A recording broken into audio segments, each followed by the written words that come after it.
Welcome back to Pittsburgh. I'm Jim Gray. Well, a very closely guarded secret by the Steelers this week has been just exactly how much work does Stewart play at quarterback. Well, I spoke to Bill Cowher, and Cowher told me that Stewart is the backup quarterback today, but he's going to play on all third down short yardage situations, as well as being the changeup guy. He also said that Stewart will come in the game early and run a couple of series of downs. If it goes well, he will remain in the game as quarterback. Now, I spoke to Stewart. He told me he's nervous and he's anxious, but he's hopeful that all of that will subside after the first couple of snaps. Now, we're very pleased to be joined on the Colts sideline today by Randy Cross. Randy? Thanks, Jim. You know, for the Indianapolis Colts, it's about stopping the run. It's about Harbaugh reading the blitz. But what Lindy and Funny talked about today before the game is it's about the heart. You can't measure that with stats or records or point spreads or whatever. It's about what's inside. It's what carried this team in the playoffs last year. It's what got them in the playoffs in '96. Back upstairs to you, Dick. All right, Randy, you see that the Colts have never won in this stadium. 0-9 the last time they beat the Steelers in Pittsburgh. It was Don Shula's Colts in Baltimore at Pitt Stadium. Bill Cowher, the young head coach and highly successful coach, in fact, just named this week as the Pittsburgher of the Year, the man of the year in this city, taking the Steelers to the Super Bowl and nearly a win against last January. The Colts have won the toss. Norm Johnson has it teed up, and Aaron Bailey waits at the other end. He's the man who almost ended it for the Colts in victory last year. Took 195 yards against the Bengals, and he's out near the 30-yard line. Underway as Jim Harbaugh and the Colts offense on the field. Harbaugh behind this line now. It's been together for over a month, and Harbaugh says playing much better. Matthews, Wydell, Loudermilk, Leuenberg, and a terrific story in Tony Mandrich at right tackle. The backfield, Marshall Faulk, his dislocated toe not bothering him as much. Cliff Gross, the blocker. Marvin Harrison, the rookie from Syracuse, led in reception. Sean Dawkins has a bad ankle but does start. Ken Dilger can be a very productive tight end. Faulk, first time he's been in the playoffs in the NFL. Harbaugh scrambles 30 and slides down with a gain of about 3. Jerry Osofsky, the nearest man in the black jersey, number 55 of the Steelers, and here they are defensively. And best in the AFC with Buckner, Steed, and Henry, the beef up front. Linebackers, 2 of them Pro Bowlers, Kirkland and Brown, Gilden and Osofsky the others. Rod Woodson, the great veteran at one corner, Williams the other. Carnell Lake returns, Pro Bowler, and Darren Perry. Greg Lloyd injured in the first game of the season. The powerful linebacker, and the Steelers, even without Lloyd, have been more productive in terms of harassing the quarterback. Faulk, his first carry, vaults to the 36, where it will be 3rd and 3. Phil, we know one thing about the Colts on offense, that Jim Harbaugh is a big physical quarterback. But today, above any other day, what he said to me is, I have to be mentally sound in this ballgame. I've got to be able to read. Yeah, that's right. He's got to be smart. The Pittsburgh defense today, Bill Cowher told us, Jim Harbaugh cannot beat you running the football when he scrambles, but when he scrambles, you can't let him throw it down the field. That's what they have to do. Contain him, keep him in the pocket. They have a chance if they do that. Here's one of those defenses. Only 2 defensive linemen. The rest are linebackers and DBs. Shotgun, 3rd and 3. They pick up Lake, and the throw is complete to Brian Stabline, and a first down as the former Ohio State receiver gives the Colts another 4 downs. Well, the Steelers blitz, the Colts pick it up. Jim Harbaugh goes to the proper side to throw the football, and Brian Stabline, a big player, an easy target, and Jim Harbaugh puts it on the money. Wasn't that interesting blitz, though? Because they ran the 2 linemen, 1 linebacker, and a defensive back. Carnell Lake was the only guy that went, the other guy that went in. First down at the 42.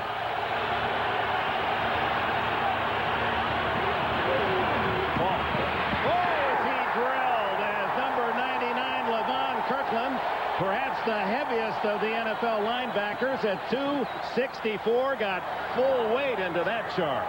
Levon Kirkland, number 99, to the top of your screen. Watch him read, run, comes in, and you're right, Dick. He can fill a hole with his speed and his size. He can run around the field. He is a Pro Bowl linebacker. The good Reverend Doctor. That's an early sermon on this Sunday. Well, when you look at Gross, the fullback coming in to block, there were 2 linebackers there. Osofsky, he took him and left Kirkland alone. Kirkland just saw 4 interceptions, and he's really regarded as a linebacker against the run. Second and long for Harbaugh. Under pressure. Throws incomplete. Oh, he drilled. Sean Dawkins was the intended receiver. And Gilden was one of those in on the quarterback. Sean Dawkins, when he made the move, Phil, he slipped and fell down, but I don't know if it was going to be completed anyway. Here where you see Sean Dawkins come down, but watch when he makes his move, he goes down right there. It really isn't, you don't even, the Wibbs didn't have to cover him. Watch Jason Gilden, number 92. He's against the tight end, and then a running back, Marshall Faulk. That is a mismatch for the Indianapolis Colts. Jason Gilden is going to win that every single time. Gilden second on the team in sacks with 7. He's from Oklahoma State. And a timeout called by Harbaugh, battling third and long, and the noise of Three Rivers underway. Wild card in Pittsburgh. The NFL on NBC is brought to you by Budweiser. Take part in the excitement. Play Bud Bowl 97. Pick up your game card wherever Bud is sold. By Toyota and their full line of quality cars and trucks. By the U.S. Army. Be a part of the toughest, smartest Army in the world. Be all you can be. And by American Express. Help support the American Express Charge Against Hunger program. Back in Pittsburgh, and Harbaugh on that last play severely cutting his chin, and the blood from the mouth indicates it went all the way through. He's back in there. Well, what a season of injuries for him. 3rd and 10. 4-man rush. And incomplete. Unable to hit. Number 80, Aaron Bailey. You know, Phil, when you look at that, they had 9. The Pittsburgh Steelers had 9 guys up on the line of scrimmage, and who do you pick out to block? Well, that's what happens. Confusion with the offensive lineman. You're looking for one blitzer, and you can see right there, Kirk Loudermilk lets Bill Johnson come free because he's worried about the defensive back to his right. In to punt, the Pro Bowler Chris Gardocki, the former Chicago Bear, averaged just under 46 on the season. That was second to John Kidd. Jaheen Arnold, the rookie for Pittsburgh, inside the 20 to the 30 and out to the 36. 17-yard return by Arnold from Fresno State. 39 on the punt. Brad Banta made the tackle, and the Steelers offense takes the field for the first time. Mike Tomczak, former teammate of Harbaugh, 4 years with the Bears under Mike Ditka. Jackson Wolford, the perennial Pro Bowler, DeMonte Dawson, Stye and Strelzik, the offensive line. What a pickup. Jerome Bettis, 3rd in the league in rushing, over 1,400 yards. Johnson and Hastings, the leading receiver outside, and veteran Jonathan Hayes, the tight end. From the 37. Give it to Bettis. The Colts able to surround him and stop him for a short gain. Bernard Whittington, 3rd-year defensive end from Indiana, made the stop. And here are the Colts as they line up for the first time on defense. Whittington, McCoy, rookie Steve Martin from Missouri, and Tony Bettis, the pass rusher, had 6 sacks. Linebackers led by Jeff Rod, 54, leading tackler again. Buchanan and Daniel at the corners. McElroy and Belser at safety. Belser 4 interceptions to lead the team. 1 for a touchdown against the Bengals a week ago. 2nd and long. Tomczak slips as he sets up and now throws long for Johnson. And Charles Johnson, a first down at the 32. What a perfect pass. I mean, Tomczak just laid this ball right over Johnson's shoulder, and it was a perfect pass. Well, Mike Tomczak slips on the play-action fake, but what it does, it stops the safeties from getting out and helping the corners, and then he throws the ball right on the money to Charles Johnson. Eugene Daniel, you see he's being aggressive. He's expecting the safety to get over. He doesn't get there because of the play-action fake. 30 yards on the play. Now it's Bettis burrowing inside the 30. You've seen a couple of slips already. We should remind you it rained rather heavily during the warm-up period, and although it's not raining at the moment, this artificial carpet is slicked. You know, looking at today's game, Indianapolis's defense has been getting hammered by the running game of the opposing teams. They say they got to stop the running game of the Steelers today. That means blitzing on running downs, not for the pass, but to stop the run. And on the other hand, you look at Tomczak, and if they stop Bettis, Tomczak has to throw the football and win this football game, and he just did that to Charles Johnson. Hayes in motion, 2nd and 7. Tomczak hit as he drives. Johnson again. First down at the 14. Well, what Tom Zach did on that play, he waited. He just sat there and had the patience, the experienced quarterback, to sit in that pocket, Phil, and wait for Charles Johnson to get open. It was a quick pass. Nobody's open initially. He waits, lets Charles Johnson get over the middle where there's no defenders, and he made the completion. You've got to give a lot of credit to the Pittsburgh line. That was supposed to be a real quick rhythm throw. Johnson with 2 catches, 1 for 30, another for 16 on this drive. 5 down linemen are in now for the Indianapolis Colts. The toss back to Bettis. And the former Notre Dame star stopped at the 11-yard line. The Indianapolis Colts, we talked about how they want to stop the run. They wanted bigger people in the game. Look at the 5 defensive linemen along the line of scrimmage. 3 linebackers and only 3 defensive backs. They're going to try to use this today as a strategy. When they think Pittsburgh's going to run, put a bunch of people in there, big people, and make them throw the football. Yeah, what you're going to do is see a few audibles now. They're going to tell Tom Zach, when you see those 5 defensive linemen, think pass. Johnson left, Hastings right. Tony Siragusa, bad knee, won't play today. They'll miss his strength against the run. Second down and 9. Tom Zach looking for a touchdown. Throws deep in the end zone, incomplete. Jonathan Hayes was on the back line of the end zone, covered by veteran Eugene Daniels. So this is quite a guessing game today for the coaches. The Indianapolis Colts, their defense, trying to guess when Pittsburgh's going to run the ball. They're going to put the 5 defensive linemen in there, the 3 linebackers. That's 8 people at the line of scrimmage. Pittsburgh cannot block them all, and that's what they're trying to do. Outnumber them so they can stop the running game. But so far, the offensive line for Pittsburgh has done a great job. Both receivers, Johnson and Hastings, to the right, and now they come in with Mills as well to the left. And Arnold, the rookie. That's Mills, who was a star last year in the championship game. Tom Zach under some pressure has to throw it away. Well, there's the wisdom of the 12 years in the league of Tom Zach. Didn't try to force something when he's in field goal range. What a great job by Ellis Johnson. I'm going to tell you, number 62, you watch what he does. He is over the center right now. But watch this. He reads screen. He gets out. He's the reason why Tom Zach can't throw the football. Ellis Johnson is in the screen. He would have maybe intercepted the ball. Elijah Alexander pressuring Tom Zach at the same time. And now a 29-yard field goal attempt for veteran Norm Johnson, the 15-year veteran from UCLA. 23 for 30 on the year. And he bangs it through, and the Steelers cheer their fans a 3-0 lead.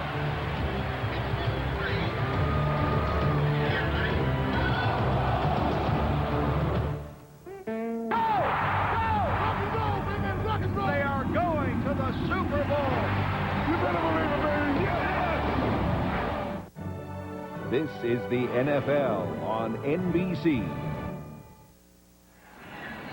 At the confluence, you see in the middle of the park the outline of Old Fort Pitt, from hence the city earned its name Pittsburgh. He was the prime minister of Britain, William Pitt, the first Earl of Chatham.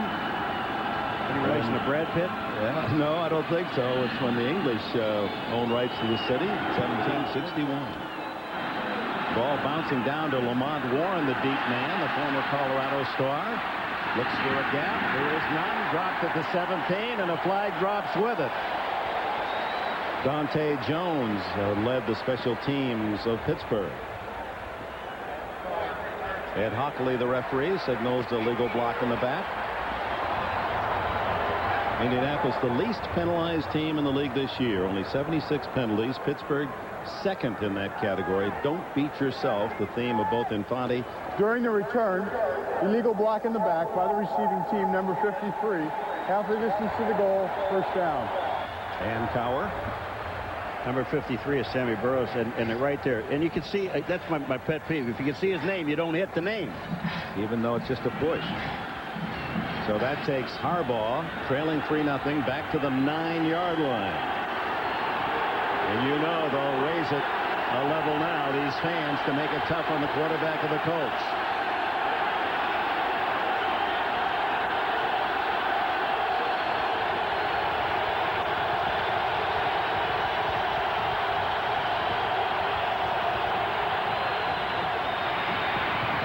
To to Faulk, who slips as he crosses the 15-yard line. A good pickup, no flag on the play. Looked as if one of the Steelers almost lurched offside. You know, wasn't it interesting, though, when we talked to Lindy and Foddy, he said, I have to be smart on the sidelines. I've got to recognize some of the defense they're in, because if I can get the play in, it'll be a big play. It's always a guessing game with coaches. They go with the tendencies, and they know the personality of the person they're coaching against, so they have to time up the play calling with the defense. That's how you have success out there.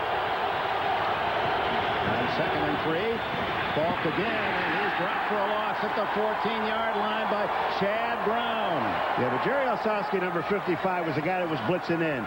And Marshall Faulk wanted to go up the middle, but when he saw Osowski 55, you'll see him on the right-hand side of his screen. Now he comes up in the hole. Now that forces Faulk back to the outside. Bam. It's just confusion. Who do you block? That's what makes it so tough against the Steeler defense. This was a year ago. Green, Seals, and Lloyd all not playing this year for various reasons. And look at 9 more sacks as Brown, Gilden, and Kirkland pick up the slack. In all honesty, a little more speed on the defense with these 3 new guys, and that's one of the reasons why they're getting so many sacks. 3rd down and 5 for Harbaugh. And Harbaugh slips out of his hands as that wet football as he tried to...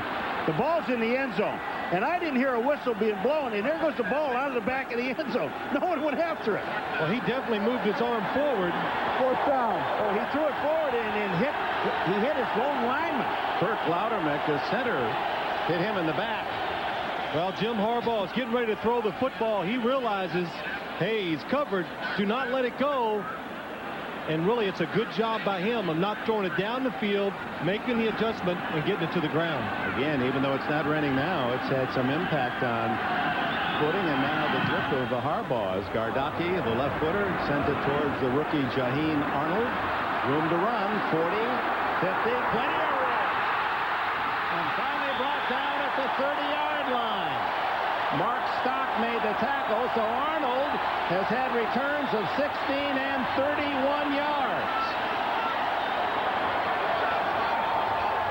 Stock was knocked out of bounds, number 10, and comes back in and makes the play. He's on the right-hand side of your screen. He is out of bounds at this point. He said he was held out of bounds, but watch who appears out of the right, and he'll come off the sideline, bam, and make the tackle. Well, it was felt that the Colts had the advantage in the kicking game, but Arnold's returns have turned it in Pittsburgh's favor from the 31-yard line. Leading 3-0 here in the first quarter. Tom Zach to Bettis. And again, they stack up the defense against the run, and the Colts stop Bettis after a couple of yards. Steve Grant there first. Bettis, although he gained only 19 yards in the last 2 games of the season, still finished 3rd in the league behind Sanders and Davis in rushing yards. And this is the one thing we're looking at the Colts, and that's what they told us. We have to stop this guy. We stopped 36. At least you got a chance. Yeah, but chance, exactly. 8 yards on 4 carries for the man they call the bus. Take the bus, Bettis. Tom Zach goes deep to Johnson as he inbounds. They're going to roll it a catch. Knocked out by defensive contact. 1st and goal at the 8. And that's a good call because he was definitely going to get his feet inbounds. Mike Tomczak had a receiver open short, but he told us yesterday, he says, hey, I'm an aggressive quarterback. Looks down the field for Charles Johnson. Good catch, and gets both of his feet down inbounds. Well, the thing about it is, it was the lines judge, Dale Williams, number 8, that really makes the call. He says he's forced out, he made the catch, and it is an excellent call. He was in anyway. That's right, he was. Both feet were in. 3rd catch for 66 yards for Johnson in this opening quarter. Tom Zach over the middle, and to the 1 is in. Not quite. Andre Hastings to the goal line, but stopped short of the touchdown. Cordell Stewart comes in now for Pittsburgh. Pittsburgh, when they get down inside the 10-yard line, they love to bring the wide receiver, Andre Hastings, inside. They clear out with the tight end, and look at that hole underneath. So Stewart ducks his head in the huddle. On 1st and goal, 2nd down and goal at the 1-foot line. And Stewart just dives over his center's back for a touchdown.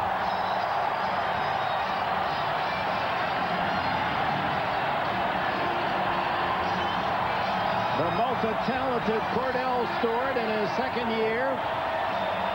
Recorded 8 touchdowns for the Steelers this year with his rushing and pass catching. And, of course, his eyes long distance are on being the full-time quarterback of this team. You know, it really doesn't look like much, but you talked about this before. He runs a quarterback sneak as well as anybody in the National Football League. For one reason, folks, he hesitates. And we'll show it to you. Johnson adds the extra point, and the Steelers jump out to a 10-0 lead. Less than 5 minutes left in this first quarter. Phil, he does a little hesitation, and then, see that? He waits till the offensive line clears out, and then he goes over the top. Well, he lets their separation. That enables him now to be able to bend, get the power, to jump over the top and get the touchdown.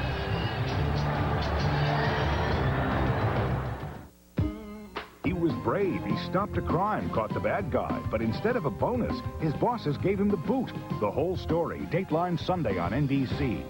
New Year's Day, ACC Power, the Tar Heels of North Carolina battle the West Virginia Mountaineers. The Toyota Gator Bowl, New Year's Day at 12:30 Eastern on NBC. Now the Steelers using punt returns by Jaheen Arnold, their rookie, for field position, have opened a 10-0 lead. 4:55 left in this first quarter as Norm Johnson sends it toward Lamont Warren. Warren fields it on the run at the 7. Not much room to operate over there, and he's able to plow out to the 24, and that's it. Well, before the game began, the Steelers' #1 fan, Megan Coward, gave her dad a little pregame good luck hug. She said after the Super Bowl and lost to Dallas, she said, "Dad, no matter what happens, you're always my hero." And there with Mom Kay, her basketball coach, her 6th grade team, unbeaten. What Bill say about Kay as a coach? Oh, she's tough. Competitive. Competitive, man-to-man defense. It's a competitive family. And a good one. So the Colts in an early position and possession where they need to muster up some offense. This one early at 10-0 threatens to be a very big Pittsburgh day. What's out from behind as Harbaugh hit as he throws. Didn't quite see Chad Brown on the attack. Chad Brown, what he brings to this defense from the outside, more speed, and we talked to him yesterday right there. They try to cut him. It's a quick throw. Can't get him down because of his athletic ability. Last year he was an inside linebacker. This year outside, he says, I love it outside. Look at those numbers.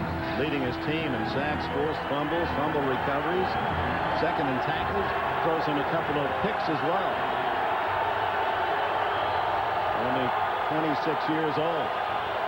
Harbaugh throwing and caught, but for short yardage by Marshall Faulk. Only the second completion by Harbaugh, and that one good for 4 yards, so he has only 9 yards passing in this opening quarter. Look at Faulk in that last break changing equipment. Well, he's been slipping, and they always say, yeah, got to get some shoes that work, and that's what Marshall's trying to do. 2 times we've seen him run the football, try to make a cut, he went down. It went from a little shorter cleats, just a little bit longer. There's not much longer than the cleats, but it may be enough. They deploy him way out to the right side, outside rookie Marvin Harrison. 3rd down 6. Harbaugh scrambling. Throws complete, and it'll be good for a first down to Stabline again. He's their 3rd receiver and has caught the 2 big passes for first downs in the quarter. What a good example of Jim Harbaugh, how he moves around, doesn't try to run the football, looks down the field, but number 86, Brian Stabline, he sees the quarterback's moving, and look at that adjustment, comes back towards Jim Harbaugh and gets the completion. Let me go back to what Cowher said. He said, number 1, let me tell you now that Harbaugh will not beat us running. But he will beat us if we let him do that, and we're not patient on defense and stay with our men. First down at the Colts 45. 3 minutes left in the first quarter. 10-0 Steelers. Here comes the blitz from Brown. No one touched him. Chad Brown having a field day.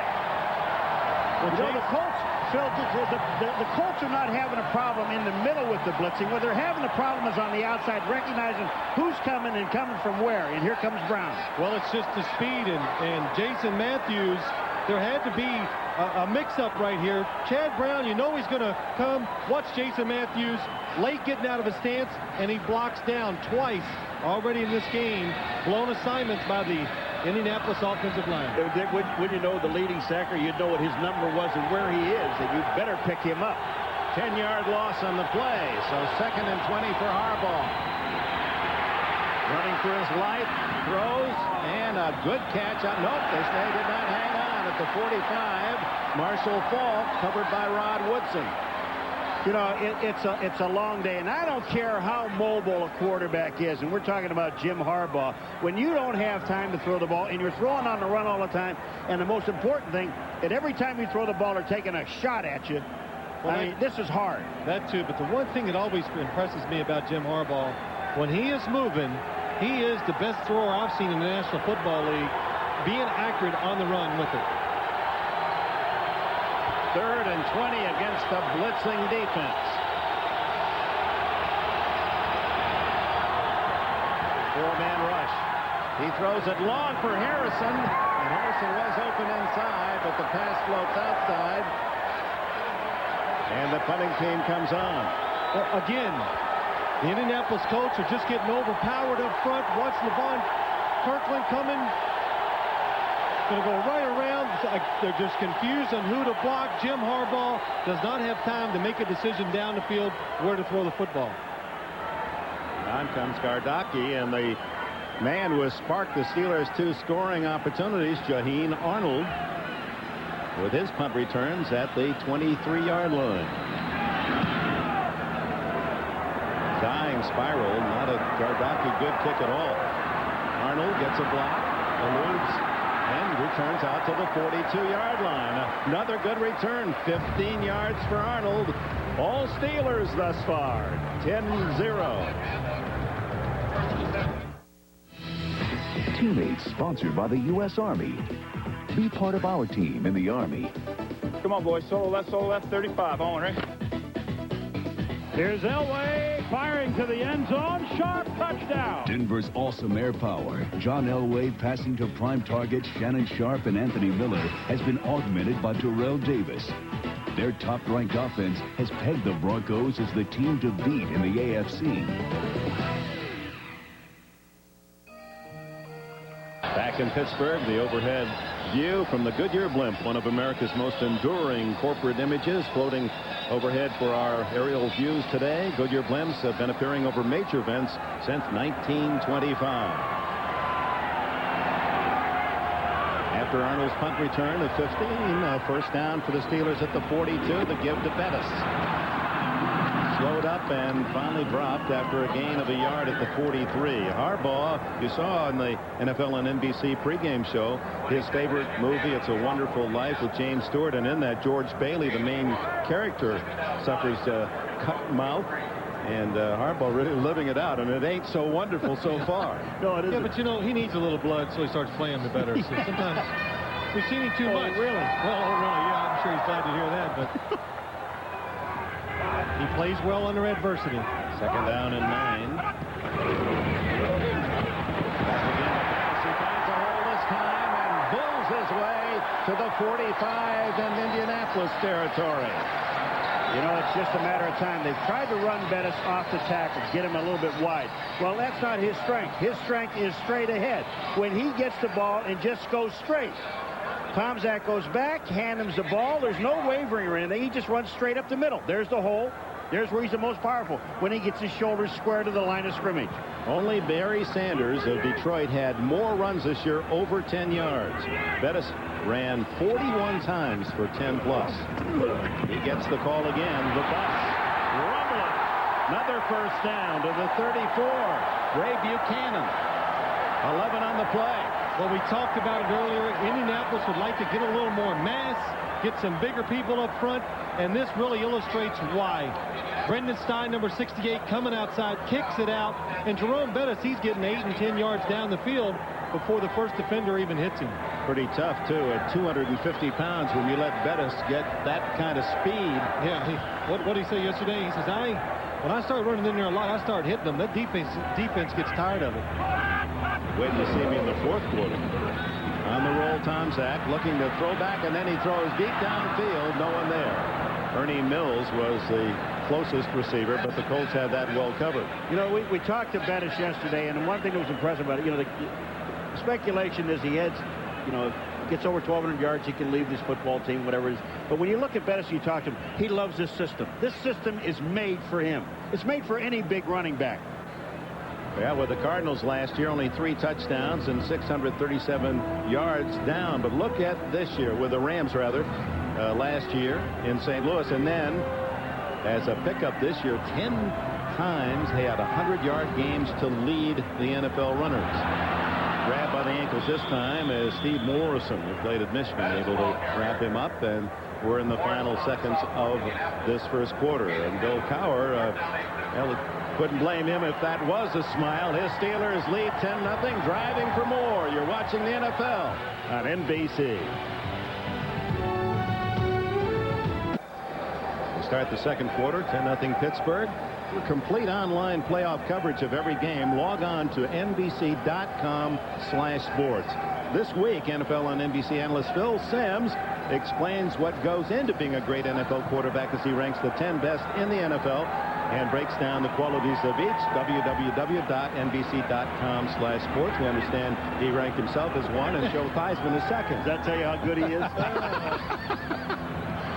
On 3rd down and 8, Tomczak wide open and dropping the ball was Shaheen Arnold. Arnold, who has been spectacular on punt returns, not a white jersey within 8 yards of him. You know who's been spectacular? Tomczak. Tomczak is hitting the targets. He threw the ball away twice on both times on screens that weren't open. But Arnold right there, when you see this guy fight the football, catch it with your hands, just relax because he's putting the ball where you should be catching it. So Norm Johnson comes on for a fairly long field goal. It'll be over 50, and that would be the longest of the season for Johnson. 49, his longest through this year. This would be 50 out of Tomczak's hole. Johnson. Scott. 13-0. Well, the old man, 36-year-old Norm Johnson, 2 for 2. And on the second play of the second quarter, the Steelers boost their lead to 13.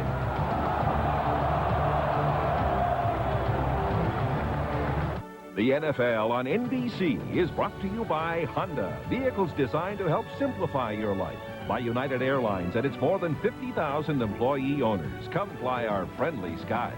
By the new Coors Light Wide Mouth can. Tap the Rockies with a smoother pour. And by Dean Witter, there are many ways to measure success. We measure it one investor at a time. Norm Johnson's longest field goal of the year, 50 yards, 13-0. Johnson spins it toward Lamont Warren. Warren, a former high school quarterback. Some good moves down to the 33, and a flag goes down with it. Dion Figures makes the tackle, one Colorado teammate against another.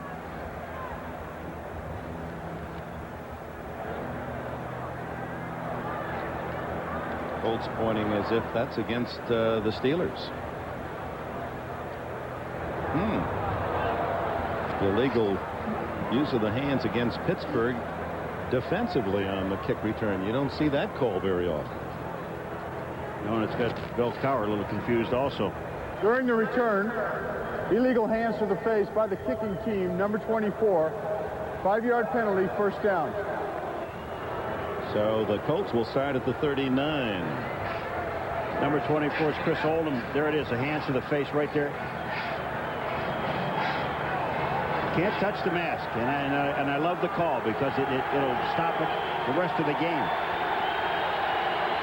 First quarter, the Colts only 13 yards rushing and 16 yards passing. And off inside to Cliff Gross, and the fullback, who doesn't get the call very often, picks up a gain of about 5. Randy Cross. Thank you, Dick. You know, Jim Harbaugh suffered that cut lip earlier in the game. They put a round circular pad inside his lip to stem the bleeding and try to get things under control. The blitz is a lot bigger problem than that bleeding, though. Back to you. Right, Harbaugh, as Phil Simms indicated, the injuries haven't stopped him. They've slowed him this year, but one of the tougher guys. He said, I'm a mutter. I won't be in the Hall of Fame, but I'll play hard. 2nd and 5. Batted away by Jason Gilden. I don't think that screen would have worked anyway. LeVon Kirkland. Yeah, he had it read. But the one thing you got to do against this team, this Steeler defense, is you got to run some draws and some screens because they like to get up the field so fast.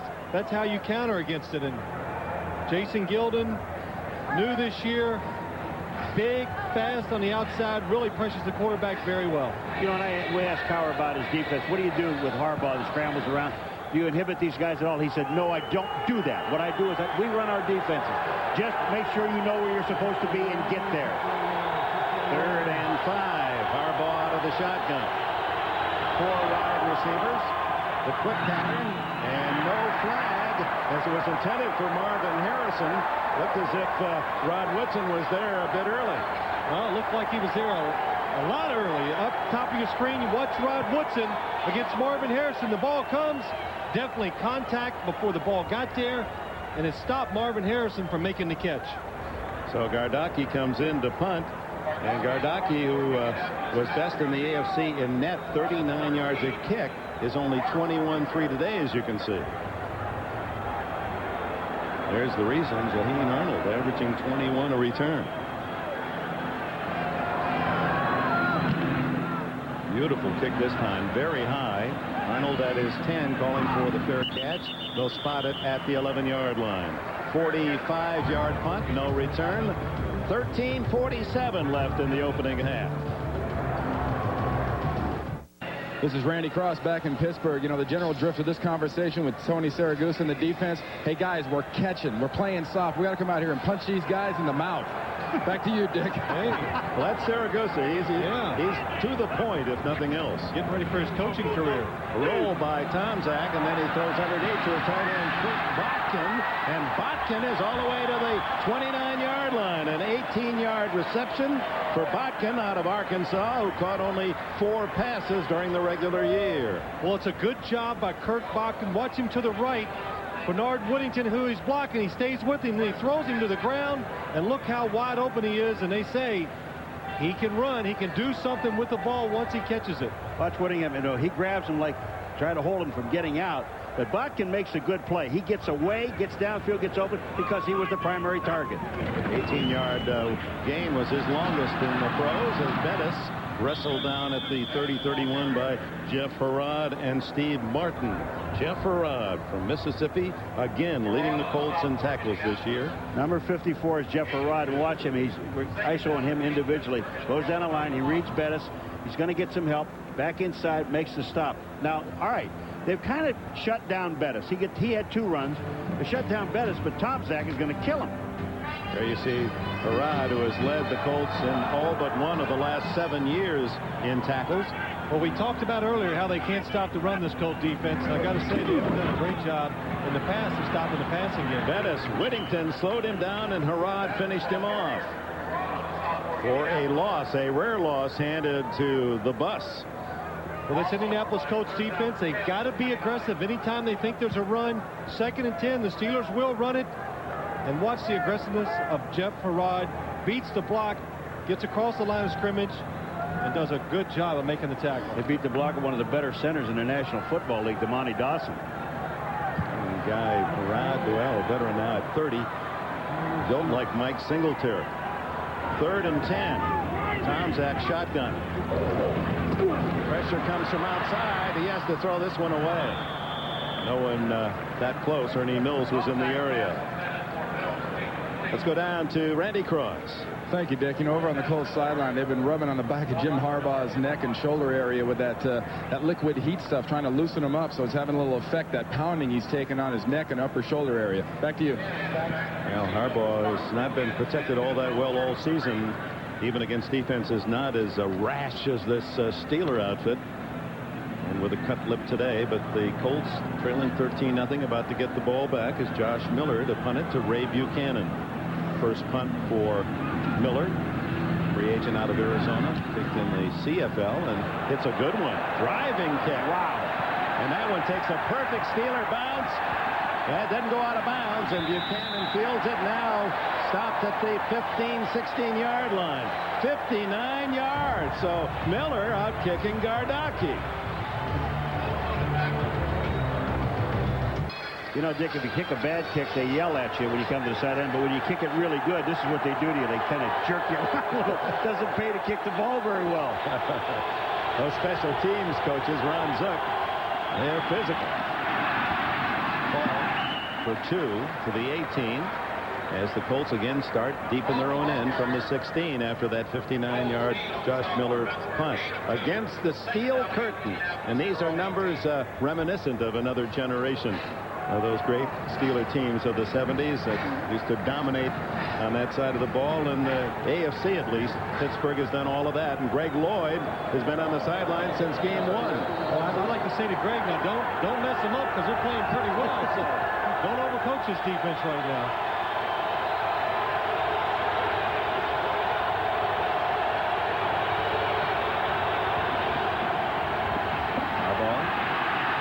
Steps away from pressure and runs it across the 20 to the 21. Flag down. Kevin Henry makes the tackle. You know, you were talking about Chad Brown, Phil, earlier. He played inside a year ago, and now with Lloyd getting hurt, he's outside. So does that mean when Lloyd comes back, Chad Brown goes back inside? Might have been Carnell Lake on the hold against Marshall Faulk that'll give the Colts a first down. Chad Brown has been so productive on the outside. By the defense, number 27. 5-yard penalty, automatic first down. Willie Williams. Yeah, Willie Williams, number 27 on Sean Dawkins down the field. Yeah, that's a hold, and he gets tripped up, so he grabs the jersey. Good call by the officials. And Lake was doing the same on Marshall Faulk. Sean Dawkins, 7 inches on Willie Williams. That's a matchup the Colts hope that they can exploit. Well, you should be allowed to hold a little bit. First down at the 21. 26, rather.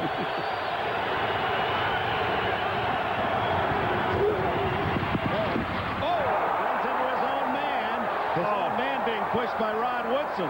Woodson into the blocker. What a great play by Rod Woodson. I mean, he's not going to make the tackle, so he uses the offensive person to hit Marshall Faulk. You got to run with your eyes open, and that is a receiver on the outside. Marvin Harrison, who Rod Woodson just shoves back in. What's this? Boing. Well, 2 for 1. Well, Marvin Harrison, he is on the small side, and Rod Woodson, a big physical defensive back, and he just takes Marvin Harrison and just throws him around. Tag team. 2nd and 8. Again, not much of a hole. Carnell Lake there from his defensive secondary position to help out at the 31, where it'll be 3rd down and still long, about 5. You get a feeling that Harbaugh's taking such a beating in the first quarter that they're going to run the ball a little bit, get some heat off of him. How many games have we done this year, 2nd and 8 or 9 or whatever? The Colts, they throw it 100% of the time. But today, they're getting overpowered up front, some passing situations. They're going to have to run it when they get a chance. 4 wide receivers.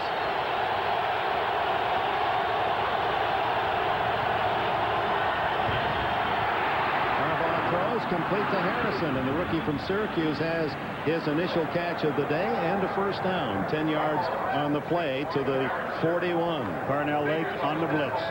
Carnell Lake, wonderful timing by the defense of the Pittsburgh Steelers. Jim Harbaugh knows he's coming free. He hangs in there and throws to the outside and gets the completion. You're going to have to do that if you're the opposing quarterback against the Steelers defense. How many hits can you take?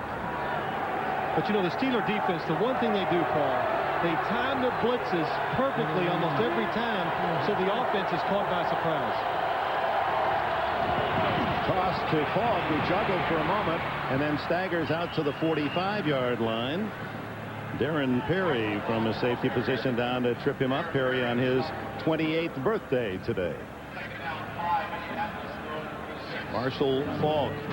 2/3 of his carries have been for 3 yards or less this year.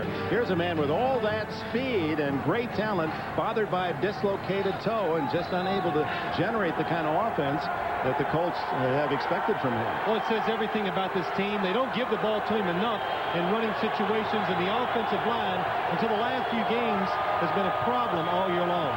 2nd and 5 for Harbaugh. First time he's had time, and he throws incomplete. Harrison crossing at the Pittsburgh 45. A rare time for Harbaugh to search out an open man. You know, and we talked about Harbaugh. How many hits could he take? I remember in the Buffalo game in Buffalo this year, they counted it on the films afterwards that Harbaugh hit the ground 26 times in one ball game. He had that time to throw the football. It was 2nd and 5. It was a run-pass situation, and that does slow the opposing defense down when you can run the football and get in good situations. I think they're having a problem. Lindy Infante is having a problem with his phone to Harbaugh to his helmet. I mean, Harbaugh was waiting and waiting for the play and couldn't get it. So the Colts spend their second timeout. Back at Three Rivers Stadium, and our translator Paul McGuire. What's that say? Here we go, Steelers. Hey, very good. You can read. Oh, sure. 3rd and a long 5. They need to get to the Pittsburgh 49 for a first down. Harbaugh after the timeout. He goes long, has a man clear, but Harrison falls down. Trying to pull up, and he was looking into the sun as well. Well, Randy Cross was talking about all these guys changing shoes, and obviously Marvin Harrison didn't change his shoes because he couldn't even stop. And Marvin Harrison, to the top of your screen, gets by Rod Woodson. Rod Woodson, the Colts know, likes to be aggressive up at the line of scrimmage, and he will give you a couple opportunities a game to go down the field. Well, again, the Colts unable to get out of their own end of the field. And Gardocki to punt to Arnold. With 7:42 showing in the second quarter. High, fairly short. Arnold delayed, and then a fair catch at the 17-yard line. And a reminder tonight on NBC to stay tuned for Dateline. He took a chance and stopped a crime in progress. He even tied up the bad guy. Some would call him a hero. But he didn't even get a bonus. His boss just gave him the boot. The whole story tonight on an all-new Dateline NBC. Well, if you look down at the confluence of the Allegheny and the Monongahela that form the Ohio River, if it weren't for Three Rivers Stadium, there wouldn't be a sportscaster that would use that word, confluence. We give to Bettis. And in fact, Paul is looking forward to the American Football Confluence Championship in a couple of weeks. Where's that going to be held? Well, we'll figure that one out. See, he almost gave me a trick question then. Yeah. I wasn't going to answer it. At the 17, so the obvious strategy of the Colts, as you pointed out from the start, Phil Simms, is that they're going to try to stop Bettis, make Tom Zach beat them. Well, now they're in an obvious passing situation. One of your defensive linemen has to come through, pressure the quarterback. 2nd and 10. Tom Zach wide open again is Charles Johnson. He's been left alone the entire game. Finally, Buchanan makes the tackle, and Johnson gets 35 more. He's over 100 yards already. Well, and we told you, got to pressure the quarterback. Mike Tomczak is allowed to go back, pump the ball, and look down the field for Charles Johnson. And when you get a lot of time to throw, there's going to be big holes created down the field. Jim Harbaugh's point of view.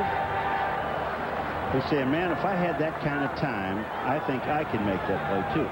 First down at the Colts 48.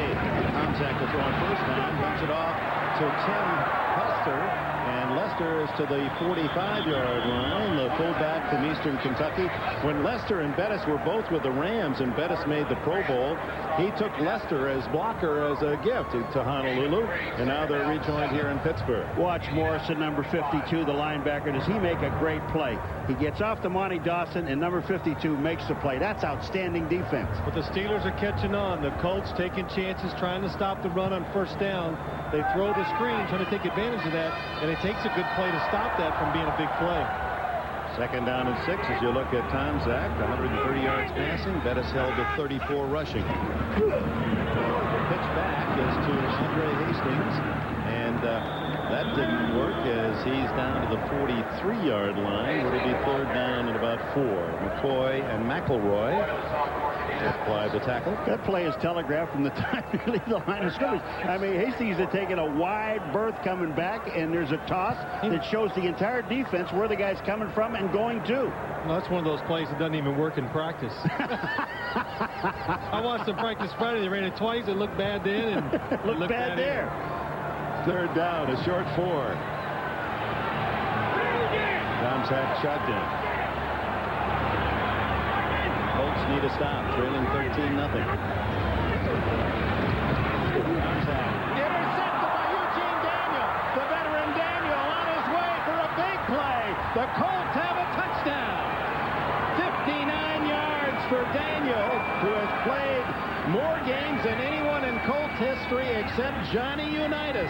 And he gambles and wins on the Tomczak throwing the flag. Eugene Daniels, a veteran, loves to watch the quarterback and see if he can seize what's happening, and he will take a chance. I played against this guy a few times.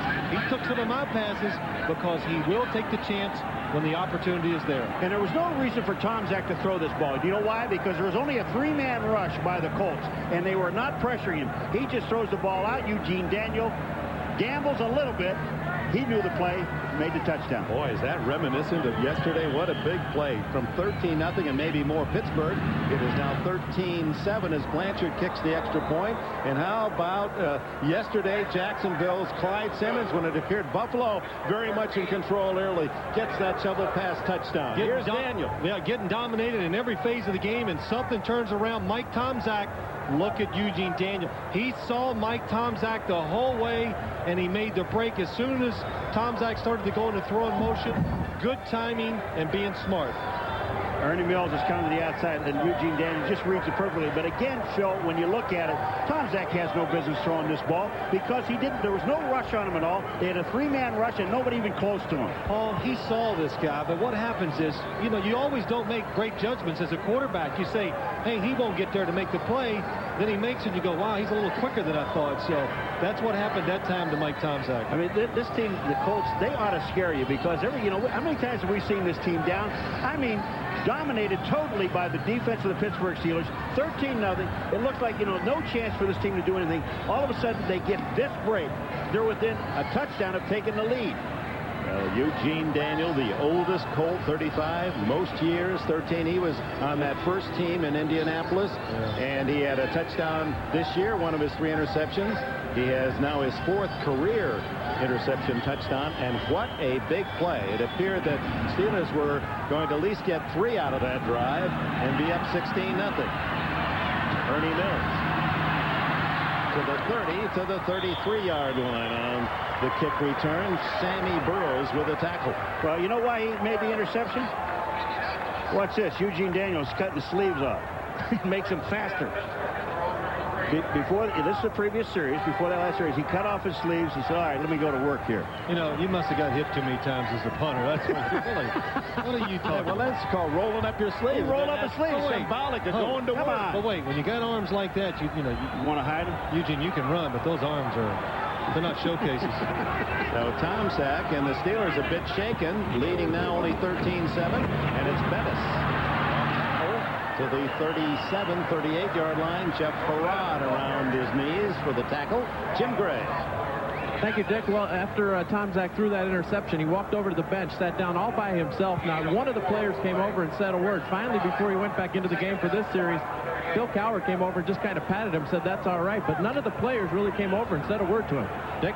Well, here in Pittsburgh, if you're the quarterback, all you can do is lose football games is the way everybody perceives it. You can never win them. So Mike Tomczak, no matter how he played today. Bettis straight ahead, a yard shy of a first down, brings up 31. And no matter how you do, well, you did your job. You didn't lose the game for us today. And, it becomes a thing with it. That's all we heard about Neil O'Donnell, and it's really magnified with Mike Tomczak as a quarterback this year. Cordell Stewart comes in short yardage, but see, now, the Cowher told us they wanted in the 3rd series of downs to get Cordell Stewart in the game in a full series, not just 3rd and short. But Tomczak was playing so well, they didn't have the opportunity to do that, and why would you want to? 3rd and 1. He's rested for a touchdown from the 1-foot line. Let's see what the call is here. Could be an option. It is. And he tosses back to Bettis. And Bettis has the first down at the 46. Well, Stewart on that college action tosses the rumbling fullback Bettis. Easy first down. You know what? This play works so well. We talk about it so many times to the other teams that are playing the Steelers. Because you don't see it in pro football. There aren't many quarterbacks. There are quarterbacks that can do it if they wanted to, but they don't. This guy, Cordell Stewart, runs it as well as anybody. Jerome Bettis has been the workhorse. 14 carries already in this half, 47 yards. Tomczak back in, first down from the 46.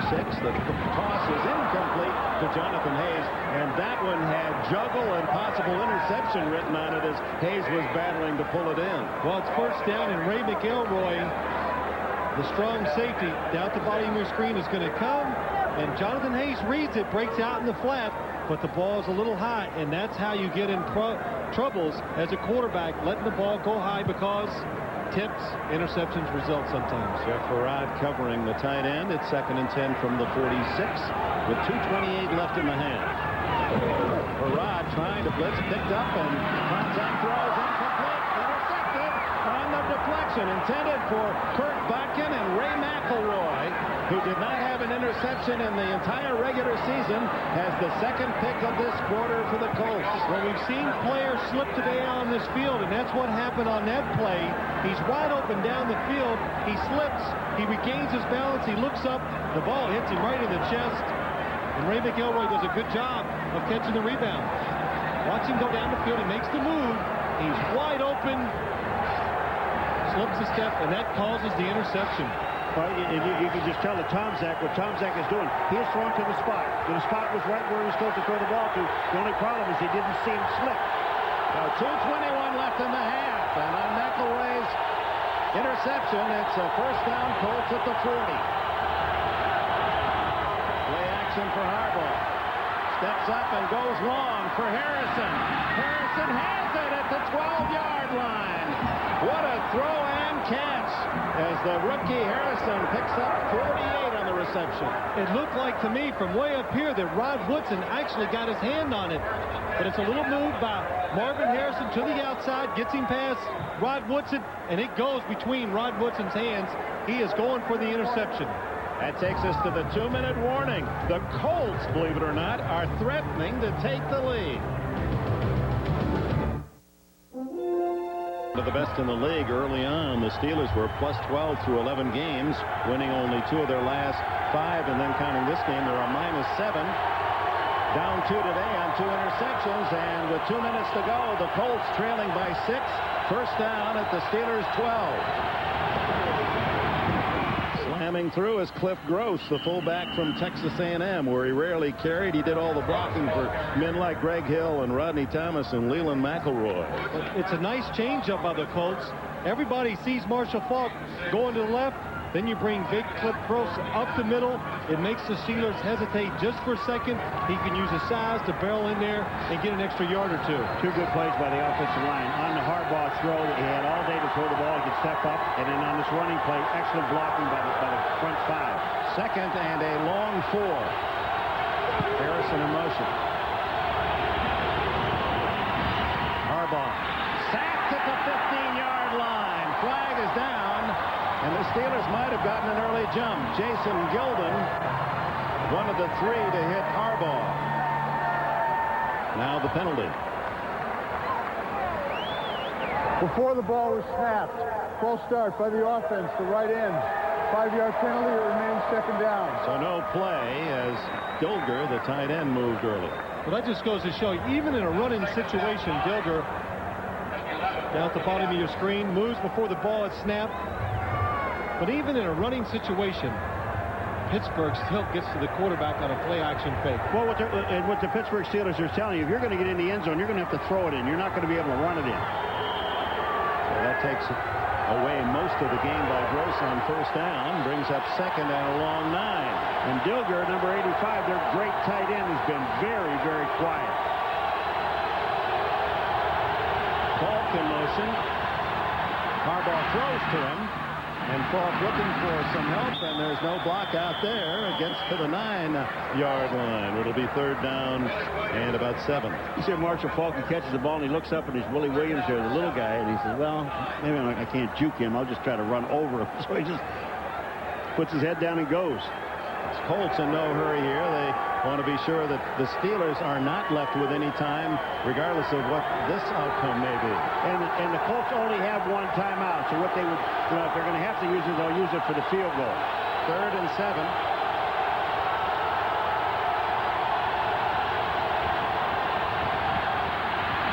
Runs it complete. That'll be a touchdown for the Colts. Aaron Bailey, the man who almost caught the pass in the final play a year ago that would have sent the underdog Colts to the Super Bowl, catches this one and ties the game at 13. Ray McElroy's first interception of the season leads to the Colts score.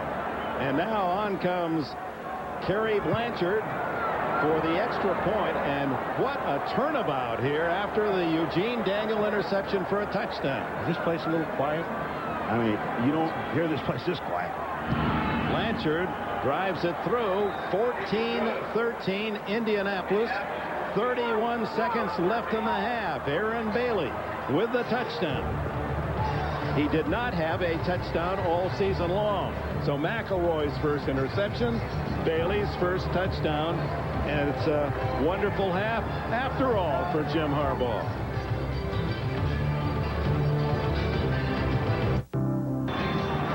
Jim Harbaugh and the Colts leading 14-13 despite the fact the Steelers have dominated play in this half.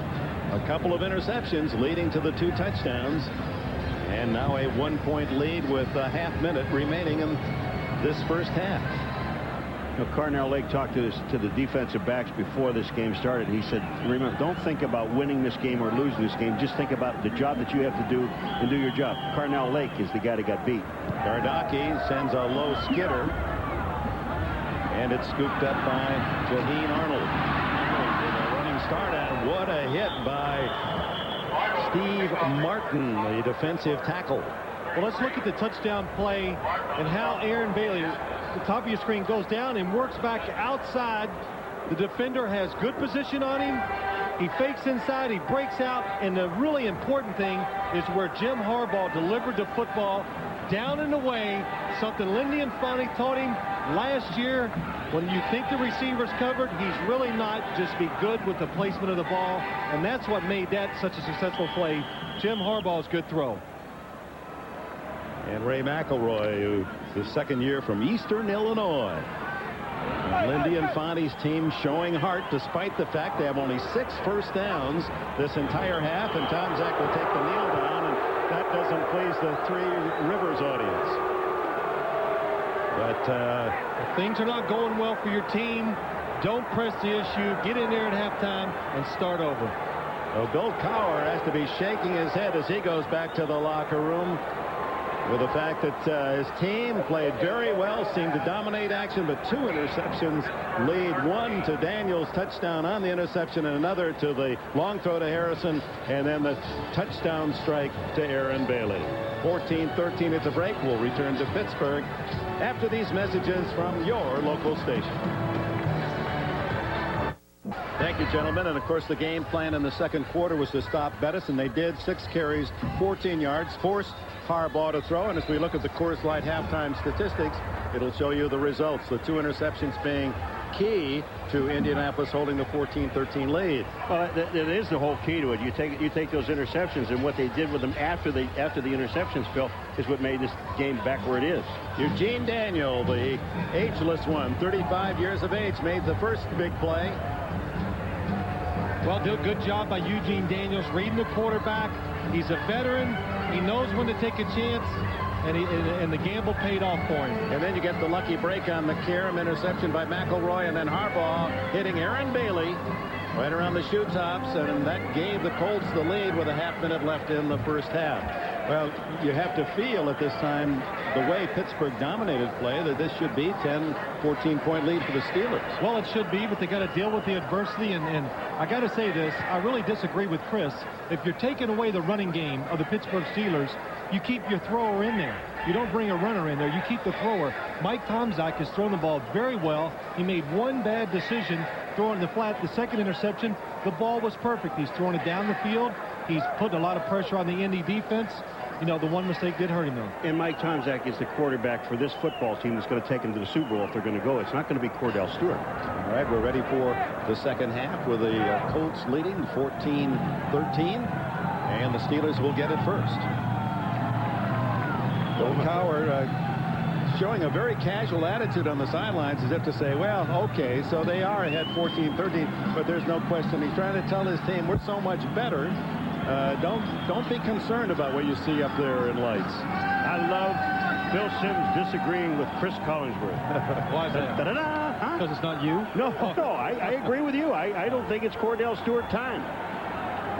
Gardocki to kick it off. And on this spring-like day in Pittsburgh, temperature near 60, fielded by the rookie Jaheen Arnold. Arnold eludes one man out across the 25 to the 30, and a flag down inside the 20-yard line. Marcus Pollard made the tackle for the Colts, and it'll come back, and Tomczak's going to start deep in his own end. Well, and here's one of those deals again that you talked about. Bill Cowher doesn't want to see. I mean, these are dumb penalties. In pre-penalties he doesn't want to see. Ed Hockley's mic is not functioning. Ed Hockley's not functioning. Cowher feels some of his players aren't functioning. Let's go down to Jim Gray. All right, thank you very much, Dick. Well, I spoke to Bill Cowher, and he said that it was a very upbeat locker room. He said none of his guys were down. He said we dominated play the entire half. I told him we have to do the exact same thing in the second half. He says the turnovers are killing us. We're beating ourselves. They're not beating us. If we are able to not turn the ball over, there is no way that this football team can beat us. Dick? All right, Jim, with the penalty, Pittsburgh starts at the 9, their worst starting position of the game. And it's Bettis. The big man is surrounded by Colts, moves the pile a couple of yards. Randy Cross is on the sidelines. Well, thank you, Dick. You know, the players for the Colts running at halftime were saying you got to believe. And when I talked to Lindy coming out, he said, hey, look, the stats look bad. We got to get something going. But, you know, like we said at the opening of the game, guys, you can't measure the heart of this football team is what he wanted to stress. Back up to you, Dick. All right, Randy. And, of course, this team showed the entire nation just that great quality throughout the playoffs a year ago. Second down, 6.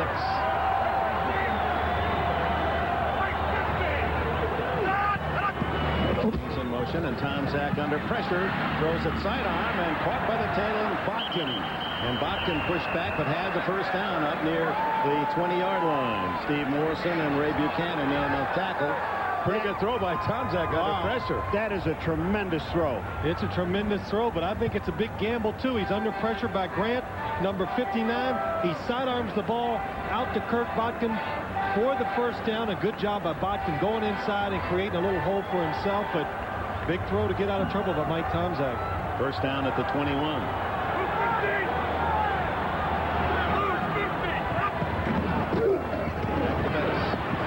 Finds a crease up to the 28-yard line. And the Colts trying to take the ball away, but it's already been ruled down. You know, I agree with that fact with Bettis. Just keep pounding him in and pound him straight ahead. On this play here, just look at it. He goes straight up the middle. He's hit. Now, he goes down, and the ball comes out, but that's not a fumble. Brings up second down and 3. That was a good shot we just saw. Dermontti Dawson and Brendan Steyer. When you play straight up on defense, they will get position and overpower you. 5-down lineman in for the Indianapolis Colts right now. To Lester this time, and doesn't work. Out to the 29-yard line. That's Aldous Grant. And Kendall Shello is playing because of the injury to Tony McCoy. Shello, a free agent from Southern University, number 97 for the Colts. Now look at the two men behind center, Harbaugh and Tomczak, who were former Bear teammates. One from Michigan, the other from Ohio State. And their numbers quite similar, except for those 2 big interceptions thrown by Tomczak. You know, the one thing about Harbaugh, he never complains. Even when things were going bad at the beginning of the game, Dick, he just sits down and he feels, just give me some time and we'll get this thing worked out. whistle, and the referee Hockley stops play. Out Indianapolis. That's their first charge, team timeout. And the Colts spend a timeout on defense with just 3 minutes gone in the second half. On NBC is brought to you by Chevrolet Trucks, the most dependable, longest-lasting trucks on the road. By the United States Marine Corps. When you become a Marine, the change is forever. By Nike and by Digital Personal Computers. Floating above Three Rivers, a very familiar sight, the Goodyear blimp. Goodyear providing aerial views for nearly 30 years. Looks down at 3rd down and 1 from the Pittsburgh 30. Tom Zach to Bettis, and he barrels forward for the yardage. 3 yards and a first down. Jeff Parrott led the defensive charge. Well, interestingly, Cordell Stewart did not come down into the game on 3rd and short yardage. They stayed with Tom Zach and Bettis. And you're right, Dick. He said, well, that means they're going to give it to Bettis, and they did. Look at the Indianapolis Colts. They're playing run. Everybody's up there. They know it. The line does a good job, and Jerome Bettis fires in that hole to get that yard. Yeah, but Damani Dawson gets a great block on Herod and gets him off the line of scrimmage. Herod makes the tackle, but it's 3 yards a little late. To a 34-yard. Yeah, but Damani Dawson gets a great block on Herod and gets him off the line of scrimmage. Herod makes the tackle, but it's 3 yards a little late. To a 34-yard line. First possession, second half. On the reverse. Hasty. There's this miss. Down as a flag goes with it. Jason Belzer, a solid open field tackle on Ernie Mills. They tried that same play with Hastings, and it didn't work, and this is going to go against the Colts.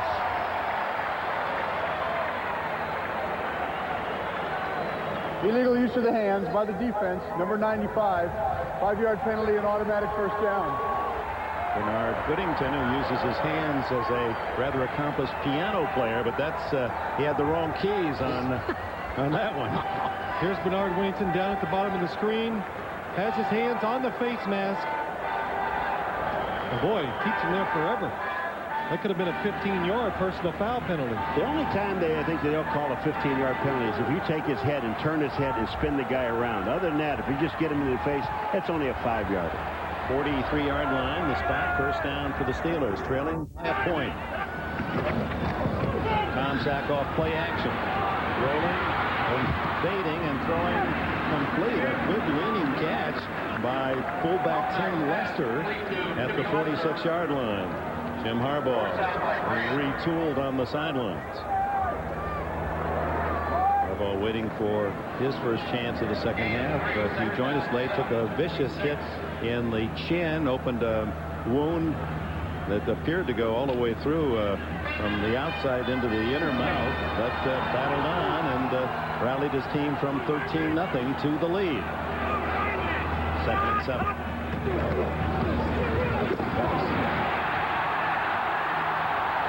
All the way to the 35-yard line of the Colts. 19 for Bettis. Oh, they caught the Colts in a blitz, and when they did, everybody took their man. They picked it up beautifully, and Bettis hits the right hole. And the key to it all right there, Paul, is watch Jerome Bettis. He's patient. He waits. Damani Dawson, excellent job of blocking Jeff Parrott. He lets the blocking form, and then he picked the proper hole to run in. Watch Damani Dawson on Jeff Parrott. Boom, just takes him. It's a blitz. He sees it in time. Not good timing by the Colt defense. They got up there too quick. The Steeler line made the adjustment. And the first down on the 35. Charles Johnson, another catch. This one good for 7 yards. Eugene Daniel and Steve Morrison, the tackle. You know what's amazing about this Pittsburgh Steelers offensive team? Now, we talked about their defense at the beginning, Dick. And Phil, it's about how many defenses they have, a zillion of them, blitzes all over the place. But offensively, they only have a handful of basic plays. I mean, they don't do a whole lot of stuff to fool you. Well, one of them is just give it to the big guy. You know, Jerome Bettis. Hey, give it to the big guy right, give it to him left. And they do a good job in the passing game, though, Paul. They have a wide variety of passes and formations, and I think they do an excellent job there. The big play of this drive, it's Bettis caught in the backfield and twisted down by Ellis Johnson, the second-year defensive end from Florida. Tony Sirgusa looking on, out again with a knee injury. Look at this Colt defense. In the last 5 games, they have had a tremendous lot of problems stopping the run. 134 yards per game. 2nd and 2 this past time. What they're doing today, anytime they think it's a sure running situation, bring the big people in, get as many people in line of scrimmage and try to stop it. That time it worked well. Now they got 3 down linemen and a 3-man rush. 3rd and 4. Tomzak to Hastings. A swing left, and Hastings has a first down and more to the 14. Fumbles out of bounds. Pittsburgh maintains possession. And this is a rule here where Hastings fumble. He may have fumbled forward, Dick, but it comes back to where he fumbles the ball. The ball was fumbled forward out of bounds, comes back to the spot of the fumble, first down. I just said that. Watch a wrinkle on a screen, huh? Yeah, well, watch Andre Hastings. He's in the backfield. He does this quite often. He picks up blitzes. He goes down the field for passes. This time, a changeup, a screen, definitely catches the Colts by surprise. And the Steelers get a break as that ball goes out of bounds. Siragusa is ready to flop on it himself. He's got a headache. He's getting a headache. Tough to watch. First down at the 16. Tomzak looking to the end zone, then throws in the flat to Bettis. Boy, he'll make you honest if you're a defensive player when he's out there alone and building steam.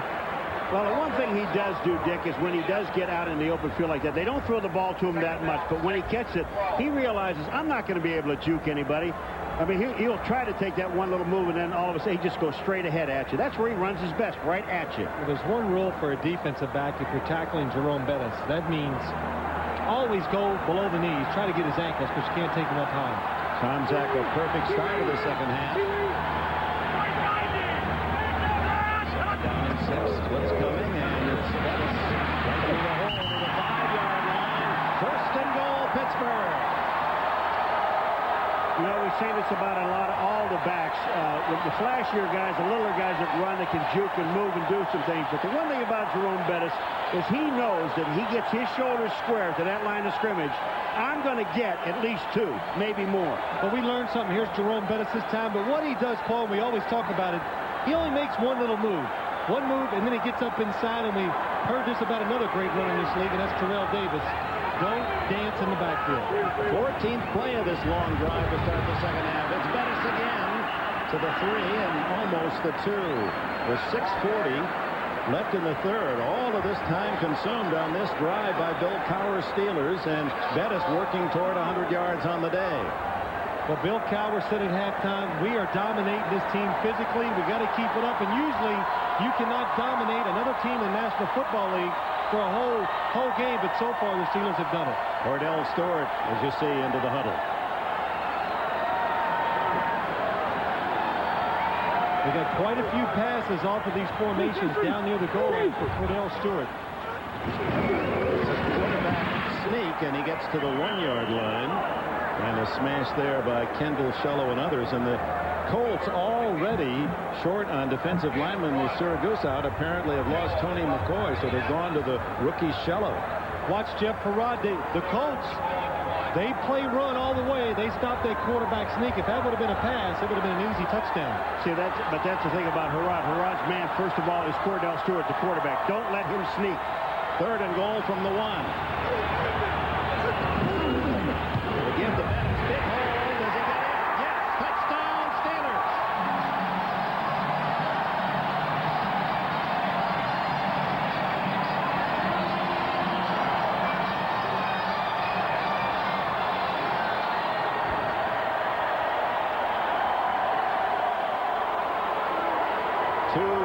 Fingers for the 2-point conversion from Cowher, and what a drive that consumed all but 5.5 minutes of the third period. 9.5 minutes to go, 91 yards and 16 plays. That's Pittsburgh Steeler offense. That breaks your back. I mean, not only do they consume 9.5 minutes, but they end up with 6 points, possibly 8. 2-point conversion. It's Tomzak at quarterback, not Cordell Stewart. Cordell's in there with him, though. Cordell lined up at the fullback position at the moment. Tomzak on the roll, then throws back. Incomplete. Interference on Eugene Daniel. Intended for Andre Hastings. That pass had no chance of being completed, and all Eugene Daniel had to do was turn around and just turn his head around. Well, that'll move it to the 1-yard line. And now makes you wonder if they want to bring in the beef. Pass interference by the defense. Ball's placed at the 1-yard line. Retry. Well, Eugene Daniels wants the play action fake. It's going to go to the right, but he does a good job to the top of your screen, not being fooled. Usually when you make that fake, the receiver always goes across the field. That time he stayed with the receiver. Had him covered, he just didn't know it. Now Stewart is the quarterback with Lester and Bettis, two big hunks of beef with him, and Stewart throws for the 2-pointer, complete to John Farquhar. Didn't catch a pass all year. Farquhar makes it 21-14. And the first guy out there to hug Cordell Stewart is Mike Tomczak.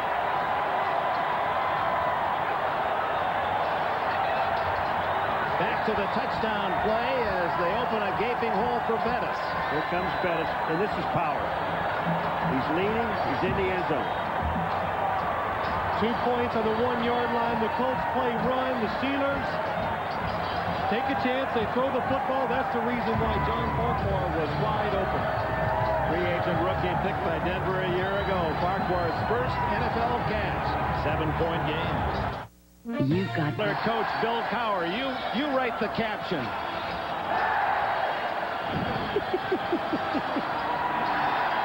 Pick off by Norm Johnson to Lamont Warren at the 9. And Warren struggles to get to the 20-yard line. Tackled by Jaheen Arnold. Jerome Bettis going to the locker room for repairs. The Steelers in front again.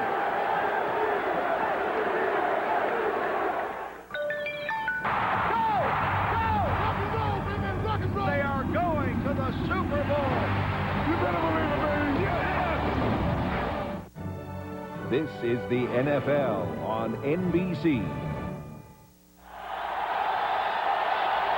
Watch Mike Tomczak congratulate Cordell Stewart after the 2-point conversion. Mike Tomczak handles this situation very well. Both of them do, because Bill Cowher spelled out in the preseason how it was going to work, and it stayed that way all year long. From the 19, the Colts' first possession of the half. It's Marshall Faulk. Gains a couple getting outside before Rod Woodson pulls him down as a sea of golden terrible towels greeting the Colts as they started this series, as the crowd now settles back, but most of them on their feet. Meanwhile, the report on Jerome Bettis, he did not re-injure the ankle, suffered a groin strain. We'll see whether or not he can return. And limping off now is Brenson Buckner, the defensive end. He's replaced by Bill Johnson. Buckner, the 305-pounder from Clemson. If you wonder what happened to the Steelers in that second quarter of the game, and people think, well, maybe they stopped blitzing. They didn't stop blitzing. The Colts started picking it up, and they started adjusting to the blitz. They were doing a great job. There's Johnson, a former Cleveland Brown. 2nd and 7. 5 men down the middle for Gilbert. Intercepted by Darren Perry. Or is it Levon Kirkland? Kirkland makes the pick. Folks, Levon Kirkland weighs upwards of 260 pounds. He is one of the bigger linebackers in the National Football League, and this guy can cover some ground. One of the best things Levon Kirkland does is cover tight ends down the field. That's what enables this Pittsburgh Steelers defense to be able to blitz, that he can run down the middle of the field with tight ends. Pro Bowler Levon Kirkland with a pick at the 47 of the Steelers. Levon Kirkland, his father Laverne's a minister in Lamar, South Carolina. He calls himself the Good Reverend Doctor, runs a 4.7 at 265 pounds. Led the Steelers this year in tackles and 4 interceptions, and gets a big one here. Cordell Stewart is the quarterback. With Bettis injured, Fred McAfee comes in at the running back position. He's only 193 pounds. This is a different look offensively, and McAfee battles to the 50-yard line, a gain of a couple. He carried the ball only 7 times all season, as Jim Harbaugh gets Some pick-em-up comments from his teammates, upset with the interception. Now, with Cordell Stewart in the game, and you look at the Indianapolis Colts, Phil, they're going to set up and run defense and say, okay, we want you to throw the ball. Well, the one thing they got to make sure they do, containing, don't let him get to the perimeter of the defense. If he does, he can run, but the big thing he can do, he can throw it down the field for a big play. 2nd and 7, and back he goes to throw. Screens it, complete to McAfee. Good juggling catch, but slips at the 50. Gain of only a half yard. Well, last week at Carolina, Cordell Stewart with an 80-yard run, and he just outran defensive backs, the longest ever touchdown run by a quarterback in NFL history. Well, you're seeing Cordell Stewart in here now. Let's go back to what Bill Cowher told us yesterday. He said in the 3rd series of downs, he actually wanted him to play quarterback. But Tom Zach was doing so very well, and the team was moving, that he made sure, I'm going to keep Tom Zach in. I'm not going to take him out. You see he's made some big plays as a pass receiver as well. 3rd and 7. The toss out to Hastings, who's hit at the 45 short of the first down by 2 yards. Good hit by Jason Belser and Steve Morrison. And Paul, they were doing awful well in the second half. And really, I have to say, why did you put him in? Because it does change the play calling. You'd have to think if Tom Zach was in there at that time, he would have thrown the ball down the field to try to pick up the first down. Oh, the Colts can ill afford to see another defensive lineman go down. Ellis Johnson, they're already paper thin at that position against a running team. Ellis Johnson left under his own power. Appears to be all right. We'll get a report on his injury. As dropping into punt formation is Josh Miller. 4th and 2 at the Indy 45. Ray Buchanan, the cornerback, at the 10. Well, you can see that the Colts are waiting for any kind of deception at all. Fred McAfee, the up back, settles in position.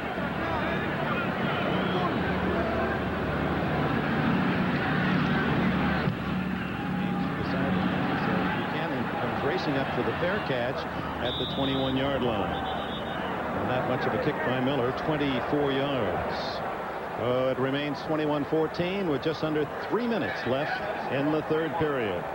A reminder, NBC tonight starts with Dateline, and then Iron Mike Ditka takes on the Aliens on Third Rock from the Sun, followed by Boston Common. We got a terrific network television premiere movie, The Paper. It stars Glenn Close and Michael Keaton and Robert Duvall. That's tonight here on NBC. Jim Harbaugh takes the field, down by 7. Here in this 3rd period, the Colts have had the ball for less than a minute, and the Steelers for all the rest, and there's only 2:44 left.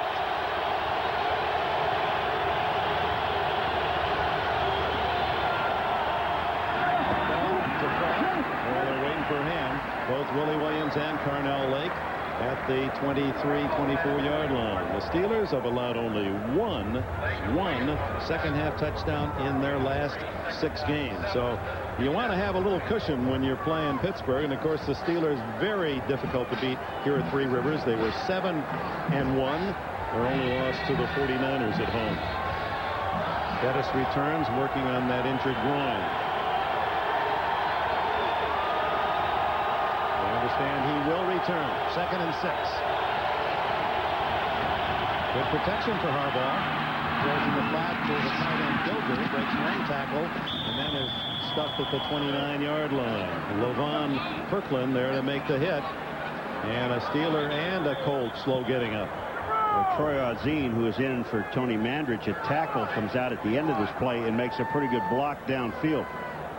The injured Steelers, Rod Woodson. Let's see if he's in on this play. There's Jason Gilden and Woodson, and trying to make the tackle with Kirkland. Got the worst of it, and Delger himself is not up yet. Woodson was holding his back as he was laying on the ground. I couldn't see by watching the play how he hurt it. Levon Kirkland knocking both his teammate and the ball carrier to the ground. Woodson, number 26. There's Troy Auzine at the end making that play, but Ken Dilger, a big man. It just, boy, it looks like he threw his shoulder in there, not his back. Yeah, he put his hand behind his back, maybe. Well, Dilger was playing with an injury and was questionable anyway today. Colts have had 41 different players start games this year because of a long list of injuries, and the Steelers actually haven't been that far behind.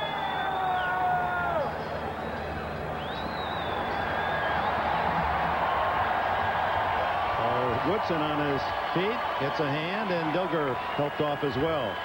Starting at least one game, 41 different Colts, and the Steelers with New Orleans and Baltimore second. When you consider Pittsburgh's 10-6 record, and they lose Greg Lloyd in the very first game, plus the losses by free agency in the offseason. It's a remarkable year here in Pittsburgh. Well, it shows you the depth of the team and just I'm always astounded. I come here and you look at them, you watch them on film, just the number of really terrific athletes they have that fit the same body type. They all got that about 240, anywhere from 230 to 250.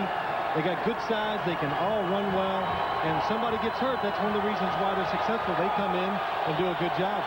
3rd and 2 for Harbaugh. Officially 1, but it's almost a full 2 yards. Appeared to be an offside. There's the cross, and it's recovered by the Steelers. Carnell Lake. Is there a flag? It appeared that there was an offside by the Steelers. No flag. Pittsburgh has it. Lindy and Fonny just cannot believe what he just saw. It looked like Lake was in the backfield before the snap. It looked like he jumped off sides. He gets fooled by the snap count. They're trying to time the blitz. Watch Carnell Lake coming at the bottom of your screen. He is off sides, and it's not called. Marshall Faulk saw him coming, and that's one of the reasons why I think he missed that pitch out. So Lake with a fumble recovery, as the turnovers are now even 2 each, but that one certainly was questionable, as Lake, anticipating the count, appeared to have his head well into that neutral zone, if not offside completely. Yeah, he is in the neutral zone. There's no question about it, and they don't call this one. Tomczak back into quarterback. Throws. Complete. What a good catch by Andre Hastings, as he's hit by both Belser and Buchanan.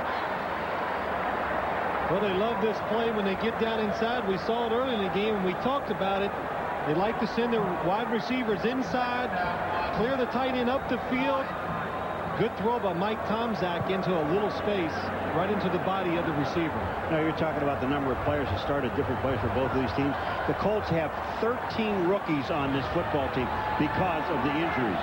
John Whitman, the rookie from Penn State, is the remaining back, and Whitman gets the carry and is hit, dropped at the 9. No gain. It'll be 3rd and 1. Ray McElroy, number 40, was blitzing. They had 2 safeties blitzing on the play, and they both get to the runner. 2nd and short. The Steelers are going to run it. The Colts are going to blitz. In comes Lester.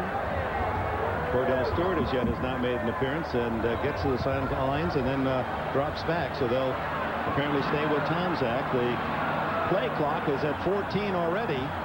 Well, Tomczak looked at the bench, Dick, and put his arms up like, what do you want to do? Do we put Cordell in or not?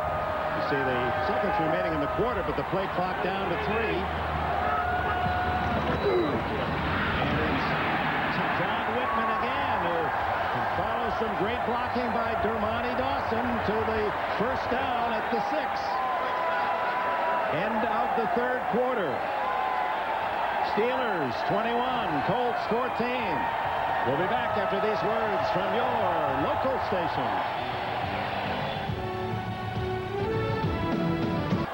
Here's the key play. Carnell Lake appears to be offside. No call. And then on the fumble toss by Faulk, it was Lake who recovered. 1st and goal from the 5. Bettis is back in, and he's all the way to the 1-yard line. Jerome Bettis out for a few plays with a groin injury. They've taped it, and now 2nd and goal from the 1 as Pittsburgh dominated that 3rd period. Indianapolis without a first down. They have only 6 in the game, the Colts. Outgained 108 yards to 12. Well, you know, time of possession, I really, that stat only is important what you do at the time that you have the ball. But they had the ball for 9.5 minutes and came away with 8 points. 2nd and goal from the 1. Tomczak at quarterback. Moves to Bettis. Bettis, touchdown.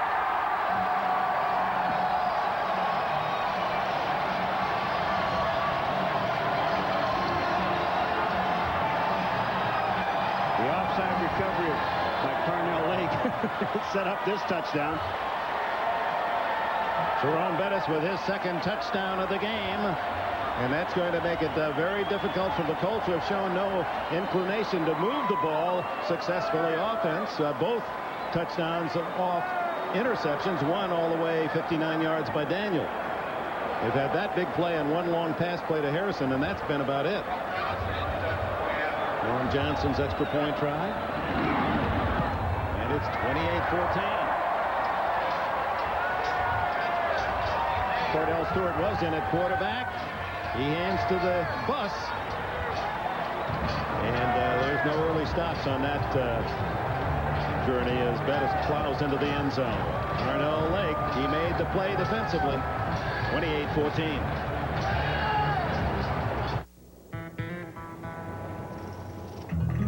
On NBC is brought to you by Jeep, makers of the new award-winning Jeep Grand Cherokee. By IBM, season's greetings to a small planet from everyone at IBM. And by American Express, helps support the American Express Charge Against Hunger program. Thoroughly dominant in the second half. The Pittsburgh Steelers, their defense as tough as the AFC leaders expected to be, and their offense grinding it out. 28-14, and the long kick sends Lamont Warren to the touchback. Warren Johnson puts the ball at the 20 on the touchback. Well, the Colts, they were the comeback kids last year, and well-deserved, led by Jim Harbaugh. 3 big wins, a couple in overtimes, coming from 24-3 deficits against the Jets and Dolphins. And this year they were down 18 at Texas Stadium against the Cowboys and won that one 25-24 in the late rally against the Bills as well in overtime. Well, they're down 14 with 14 minutes plus left in the fourth. And playing under the noise of Three Rivers.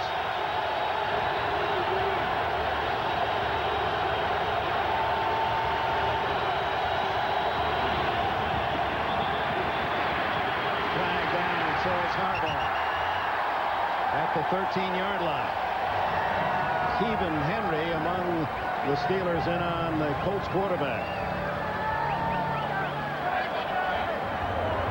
Before the ball was snapped, false start by the offense, number 71. So that's the 5-yard second. penalty. It remains first down. There's so much noise. That's the second time there's been a false start, and Harbaugh's still been hit. Well, there's Kip Vickers. He sees the Steelers up in there. They're moving around, and he is anticipating the snap count. The timing is not good. They catch him leaning back. See, when they catch him leaning back, you got to sense that there is a whistle being blown at that point in time, but they can't hear it. They can't hear it. That's right. But you're right, Dick. Twice he's taken some shots after the whistle has blown. First down, 15 from the 15. Harbaugh throws downfield. Incomplete. Marvin Harrison knocked away by Rod Woodson. Rod Woodson just times this thing perfectly. And to reach around and slap the ball. Harbaugh sees Harrison coming out, making his turn. And then when he throws, watch this right hand. Bam, the ball's in. That is just a terrific play by Rod Woodson. Another reason why this guy keeps going to the Pro Bowl. Hot Rod indeed. 2 touchdowns this year, one on a fumble return, another interception return. 10 touchdowns as a defensive corner in his great career. Wasn't it interesting? He said to us yesterday, this is the best I've felt all year long, and he feels great after all these games.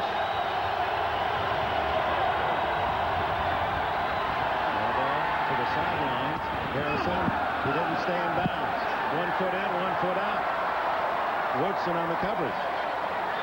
Phil, Harbaugh's getting killed, but he's throwing this ball awfully late.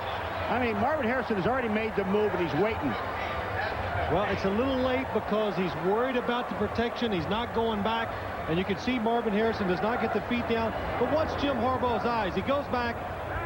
He's really kind of, is the protection there? It is. He waits too long to go outside and throw the ball. And I should say the protection's good enough until he throws the ball. Afterwards, he's taking some big hits. Chad Brown has Harbaugh blinking his eyes after that hit.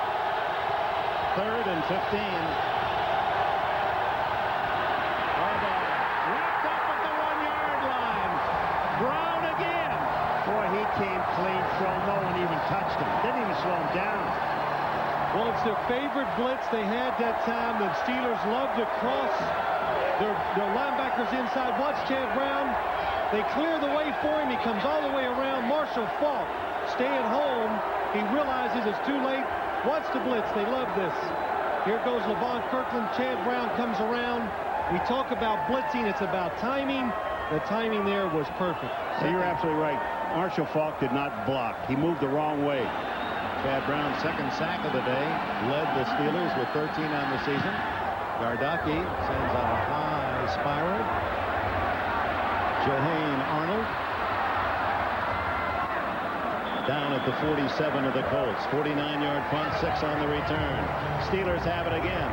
Colts still without a first down in the second half.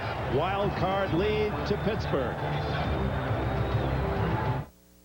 Perfect for any game. NFL on NBC is brought to you by Domino's Pizza. Call now to enjoy a hot and delicious Domino's Pizza during the game. For hot and wow, call Domino's now. When the Goodyear blimp hovers overhead with its camera focused on the event, you know you're going to a big one. It's a unique view. And today it's the Goodyear blimp Spirit of Akron, based in Akron, Ohio. Great to have our friends overhead. Steelers have Cordell Stewart at quarterback. He gives to Jerome Bettis, and Bettis, blasting through tacklers, has a gain of 9. Grant and Alexander stop him. Well, as a running back, you hope for situations like this where you can go running up into the line of scrimmage, and it's 4 and 5 yards down the field before the first person even puts an arm on you. Again, good blocking by Brendan Steib, Ramani Dawson, Justin Strelzik, opening up big holes for Jerome Bettis. Bettis comes to the sidelines, 102 yards rushing for the day.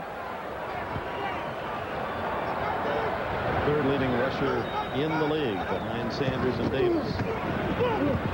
Given a fumble by the rookie Whitman, and it's covered by Steve Grant of the Colts. So a big turnover when Indianapolis again seemed to be desperate for something to happen. It's the defense that comes up with a play. Steve Morrison makes the hit. Steve Morrison makes a good hit. Good hit. Whitman is stumbling with the football, loses his balance. You can see it, and then he's hit. Not expecting it right on the football. That causes the fumble. And the Colts recover at their own 40-yard line. You know, I'll tell you one thing, Phil. Here's the angle. You see Morrison getting his arm in there and punches it in there. You know what? I really don't understand. Why is Cordell Stewart even a quarterback? I mean, you take the rhythm out of this football team. Yes, they are up by 14 points. But you still have 12 minutes and 45 seconds to play in this ball game. Out come the terrible towels as Harbaugh will try to manufacture some points out of the turnover. Play action. Harbaugh throwing to the sidelines and complete. Sean Dawkins' first catch of the day. And ooh, is he punished as Willie Williams comes in to finish it off. Carnell Lake was there as well for the Steelers. Oliver Gibson too. Jim Gray. Well, Dick, before that last series of down, Bill Cowher walked up and down the sidelines telling all the Steelers this is the exact same position we were in the first half. No mistakes. Let's not take this ride once again. Let's really concentrate. Let's not let them back in the game. And what do you know? They fumble. Dick? Jim, remember the last first down was the touchdown pass to Aaron Bailey back in the second quarter. That's the first down since for the Colts. Good time. Down the middle he goes to Dilger, and Dilger being pushed, but no call. Dilger saying, wait, I did have a chance. Well, LeVon Kirkland, I mean, how are you going to get around LeVon Kirkland? First of all, the ball was in the ground, and Harbaugh is looking for a pass interference. This is just good coverage. Oh, it's great coverage. LeVon Kirkland has better position than the tight end does. Watch, it's a play action fake. He's not fooled. He gets a little move. He runs right with Dilger. He turns when he sees the tight end turns. He is the receiver. No. You can't. Jim Harbaugh, he wants pass interference, but Kirkland, you notice what he did? He turned back into the ball and got his back up against the receiver. There was no chance for Kent Dilger to get the ball. Had he not turned, it would have been interference. Time out. At the 48-yard line of Pittsburgh, a timeout is spent by the officials. This is an official timeout, 11:58 left, fourth quarter. They were really growing up fast. Too fast. See playoffs heat up on NBC. Next Saturday at 3:30 Eastern, John Elway and the Denver Broncos host as they look to continue their amazing season. Then next Sunday at noon Eastern, Drew Bledsoe and Bill Parcells' Patriots are home to start their Super Bowl drive. The AFC Divisional Playoffs next weekend on NBC. Timeout was charged to Indianapolis. They have one remaining. 2nd and 10 from the Steeler 48.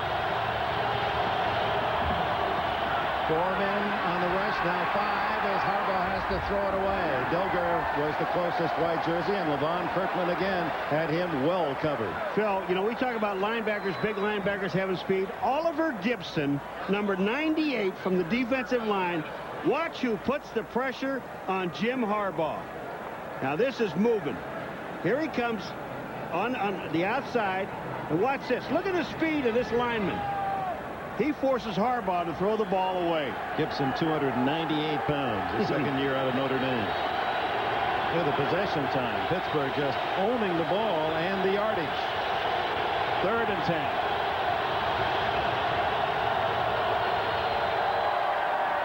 They pick up the blitz this time.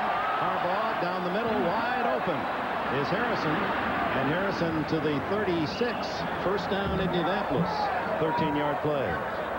Well, it's a good job of the Indianapolis Colts picking up the rush this time. It enables Jim Harbaugh to stand back there a long time. Marvin Harrison, he goes down the field. He's getting held by Rod Woodson. When he finally turns inside, Jim Harbaugh on time delivers the football. See, now Bill Cowher said it's one of the things that our team has to do to defensive backs is be patient and stay with your man longer than you normally would with another team because of Harbaugh. 3 catches, 71 yards for the rookie Harrison. 11 minutes left in the fourth. 28-14 Pittsburgh. Harbaugh to the sidelines, incomplete. Marshall Faulk wouldn't have gained but a yard or two had he pulled it in, as Woodson was right there for Pittsburgh. When you look at Marshall Faulk laughing, he knows himself, no concentration on the ball. You have to have total concentration on the ball, look it into your body, and then run after that. But you're in a situation right now with the Colts down by 14 points. This is all 4-down territory for them. They're going to go, but there will be no field goals kicked.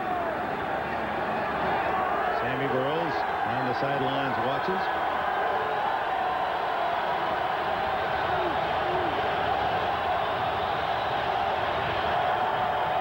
That's a softy, and Harbaugh has to throw it away. No one close to that reception as far as a white jersey is concerned, but no flag. Well, here we see their favorite blitz again inside, and this is up to Jim Harbaugh. Boom.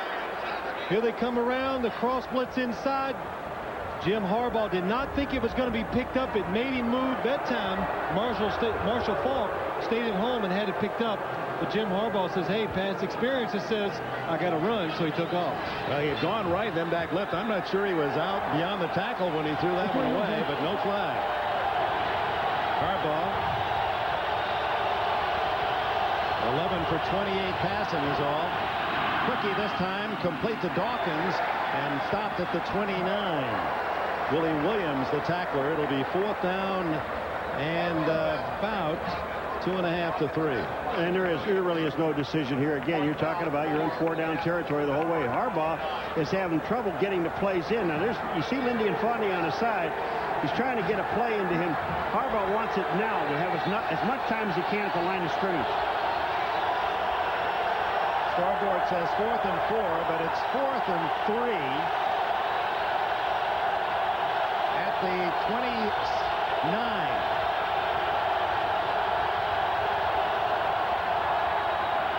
Incomplete. Not even close to Harrison. Knocked away by Darren Perry, and the Steelers take over on downs. Marvin Harrison wasn't even looking at the ball, was he? Well, he wasn't. I'll tell you, every time there's a defensive play, the Steelers, they blitz to the left the play before. This time it came to the right. You see Carnell Lake coming. There's supposed to be an adjust by the receiver. He doesn't, and Harbaugh goes, oh. And that's what Lindy and Fonty says. We got to have a good, sharp, mental game. That was a mental mistake, and it hurt the team. Because Harbaugh was throwing to a spot on the side adjustment. He adjusted. Everybody did with Marvin Harrison. He did not adjust at all. So the passing yardage rather feeble against this tough Pittsburgh defense. Remains 28-14. Cordell Stewart handing off to Whitman. And the rookie that played for Joe Paterno a year ago. Carried just 17 times on the season, getting some work today. And Bill Cowher staying with him despite the fumble as Bettis being rested on the sidelines. Well, he won't fumble again, I promise you. And he might not gain a yard, but he's going to have two hands on that football every second he's on that field. A gain of 7 on that first down carry. A couple of youngsters with Stewart at quarterback and Whitman the fullback.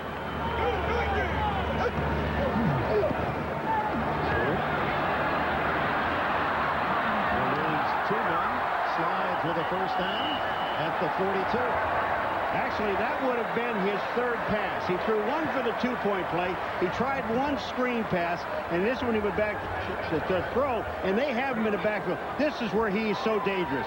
Now he's back there to throw. There's no one to throw the ball to, and look at, he gets away, picks up the first down. Let's go down to Jim. All right, Dick, well, after that last play, Mike Topzak, who's on the sidelines over here on the 30-yard line, turned over to Eric Pegram, just laughed and smiled at me. He said, Cordell Stewart is just so good. Dick?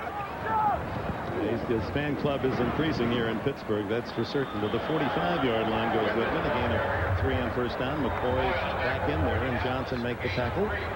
The thing that broke this game apart really is the Pittsburgh Steelers taking a second-half kickoff and going for 9.5 minutes and scoring a touchdown in a two-point play for 8 points. You know, it's hard in the National Football League, especially when you get two quality teams like this today, for one team to physically dominate on both sides of the football for the whole game. The Steelers have done that today. Second and 7. Stewart, a quarterback draw. Can he run? And he's tough to bring down. Finally brought down at the 31 by Tony Bennett. Well, that's a good play, a smart play by the Steelers. Don't put the ball up. Fake the pass, which they do. The Indianapolis Colts, hey, they're desperate. Let's get up the field, try to make a play. They're full. Good blocking downfield. 24 yards for Cordell Stewart. He's around 215, 220 pounds. That was 24 yards in the Steeler defense. Hey, Cordell. The longest run for the Colts today is 7 yards. That was Stewart for 24. Hands off to Whitman. Going left. And John Whitman gets a touchdown in the playoffs.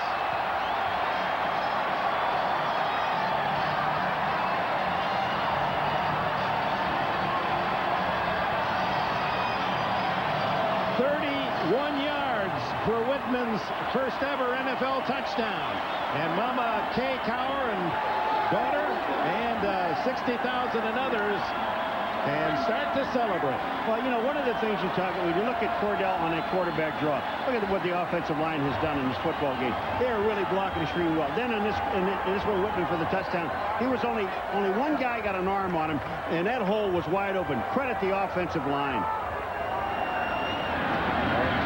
Extra point, and folks in New England can now start thinking about the Patriots and the Steelers weekend away. 71 yards, 5 plays. Whitman 31 yards for the capper. Back in Pittsburgh, where the Steelers trailed at halftime 14-13, but totally dominating action here in the second half. And now John Whitman adds another 31 yards to the rushing total of 193 for Pittsburgh's run game. And Johnson and Mark Stock is the deep man this time for Indianapolis. Former VMI star. Little crease and out to the 25-yard line where Myron Bell makes the tackle. Let's go back to the touchdown, and why was that such a big hole? Watch Will Wolford block down, then watch Tim Lester come through. Boom on number 50, Elijah Alexander. And Whitman, just barely touched on the touchdown run. Now, when everybody else is blocking, so the receivers might as well get in. Watch Charles Johnson. He gets a nice little block right there, right at the point of attack. I mean, they're blocking. Why shouldn't I be able to? Well, wide receivers, if you're going to be a wide receiver for the Steelers, you better block down the field. They do it very well.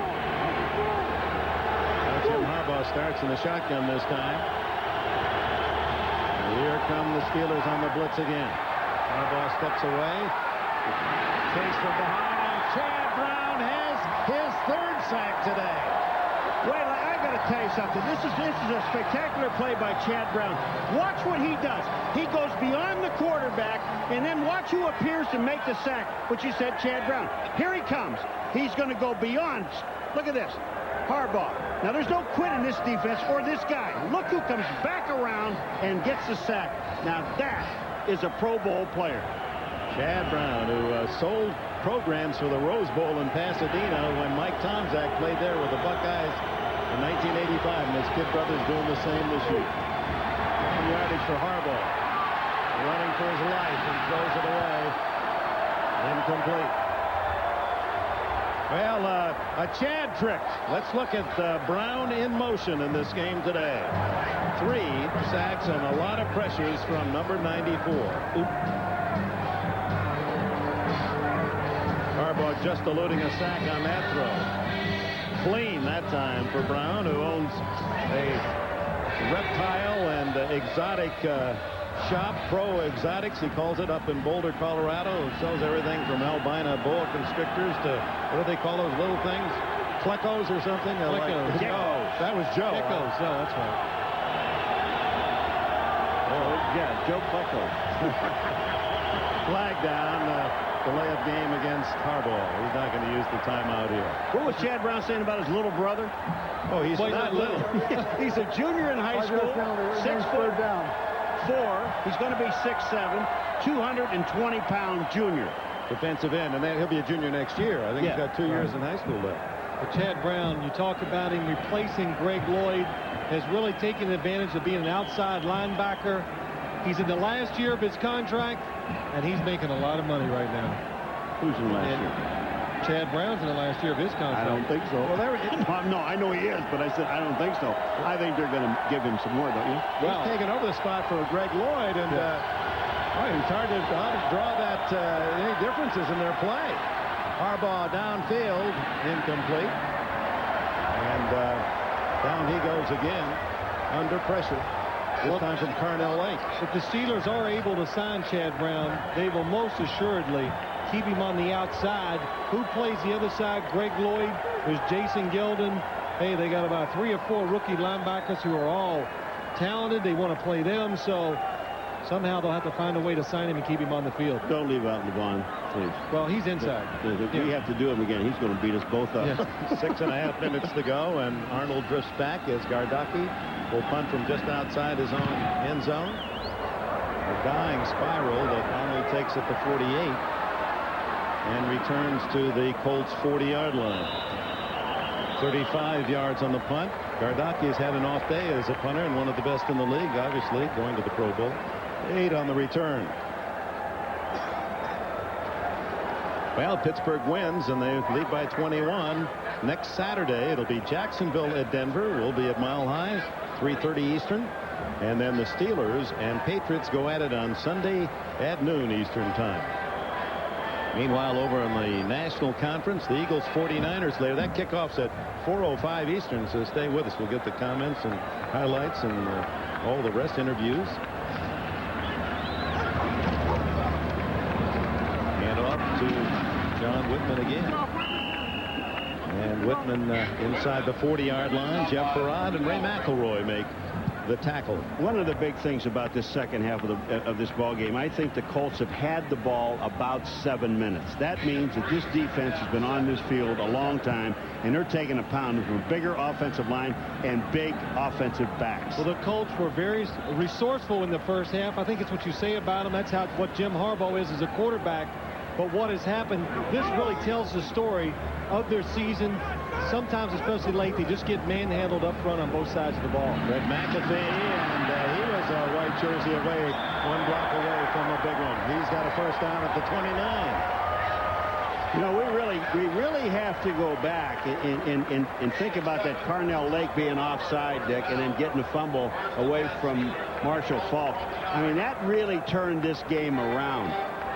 Granted, Indy, they weren't doing that much on offense, but they were moving the ball a little bit. And they were only down by 7 at that time, late in the third. As you look at the rushing yards, 204 piled up by this Pittsburgh game. They love to run it. They've shown this quality all season long.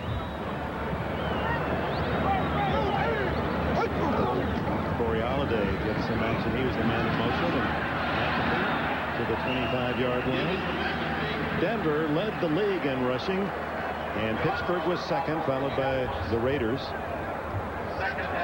When I look at the Indianapolis Colts, the one thing I notice about this team, and we heard Lindy and Fonnie talk about it yesterday, before next year, they got to really do a reshuffling job up front for their offensive line, not only to help the running game, which would help this team tremendously, but Jim Harbaugh. You've got to preserve him and protect him better.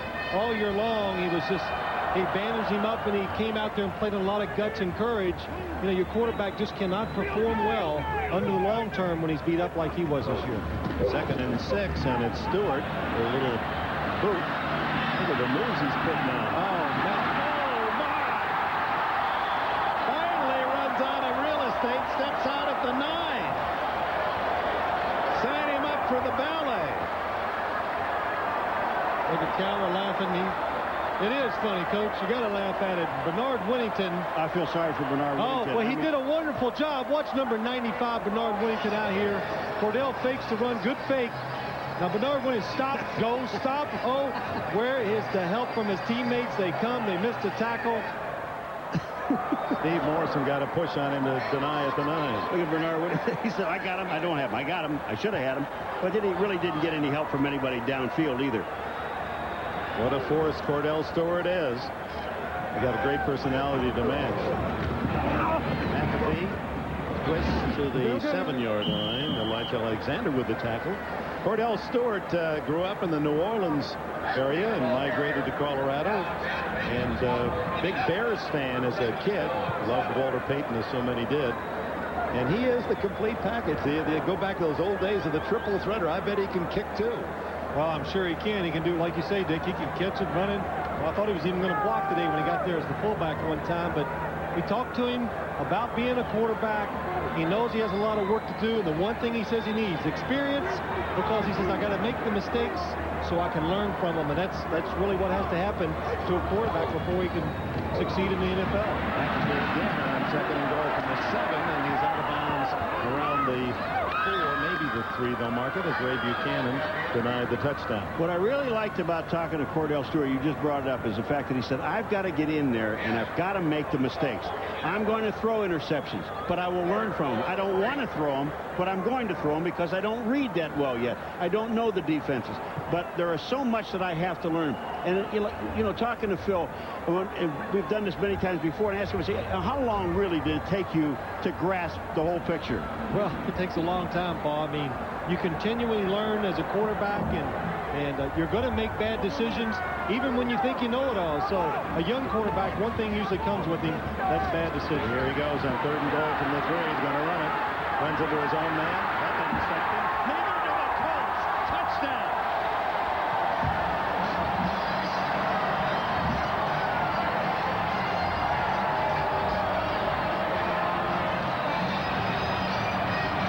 Well, he's only 24, but that was a virtuoso drive conducted by Cordell Stewart. Do it all. Here I come. Try to tackle me, and the Colts, a tired team, could not. You know what's nice about him, too? Everybody on this team just loves him. Everybody loves the backup quarterback. Well, don't be so bitter. No, I'm not. No, but let me say this. This is the perfect situation for him to play. They're up. The other team is they're in a situation where running, let him do his thing. Norm Johnson adds the extra point, and the lead builds to 42-14. You stop him, Paul. Well, I'll tell you, Bernard Whittington is a guy that I feel so sorry for. He's just so tired. He's down on the field. He comes in. Look at this. He comes all the way across the field and dives at him and misses him, number 95. Oh yeah, Coach. You got it, Jim. You bet. Bill Cowher.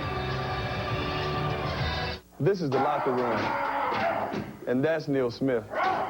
We like him when he's good and mean. So we get his mother-in-law to call him collect before each game without using 1-800-COLLECT. She's got some nerve, Neil. 1-800-COLLECT could have saved him up to 44%. Hey, Neil, she did it to you again. 1-800-COLLECT. Save the people you call up to 44%. 29 unanswered points for the Pittsburgh Steelers in the second half, and running away 42-14. And but for a couple of interceptions by the Colts in the first half, this would have been a serious whipping. No, it's a serious whipping. It is anyway. Yep, that's right. Cordell Stewart leading in the smiles along with Coach Bill Cowher as Norm Johnson has it teed up. Mark Stock inside the 5.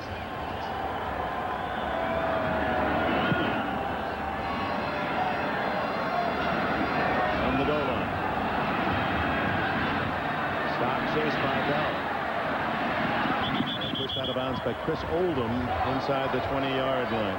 So next week it will be Pittsburgh at New England. The Steelers lose the home field advantage against a team that won one more game. The Patriots 6-2 at home.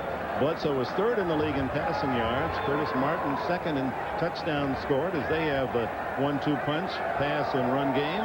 And we're 2nd in the NFL behind the Packers, 26 points a game. Pretty good matchups for that game. The one thing the Patriots do on offense, Jim Harbaugh is now on the sideline.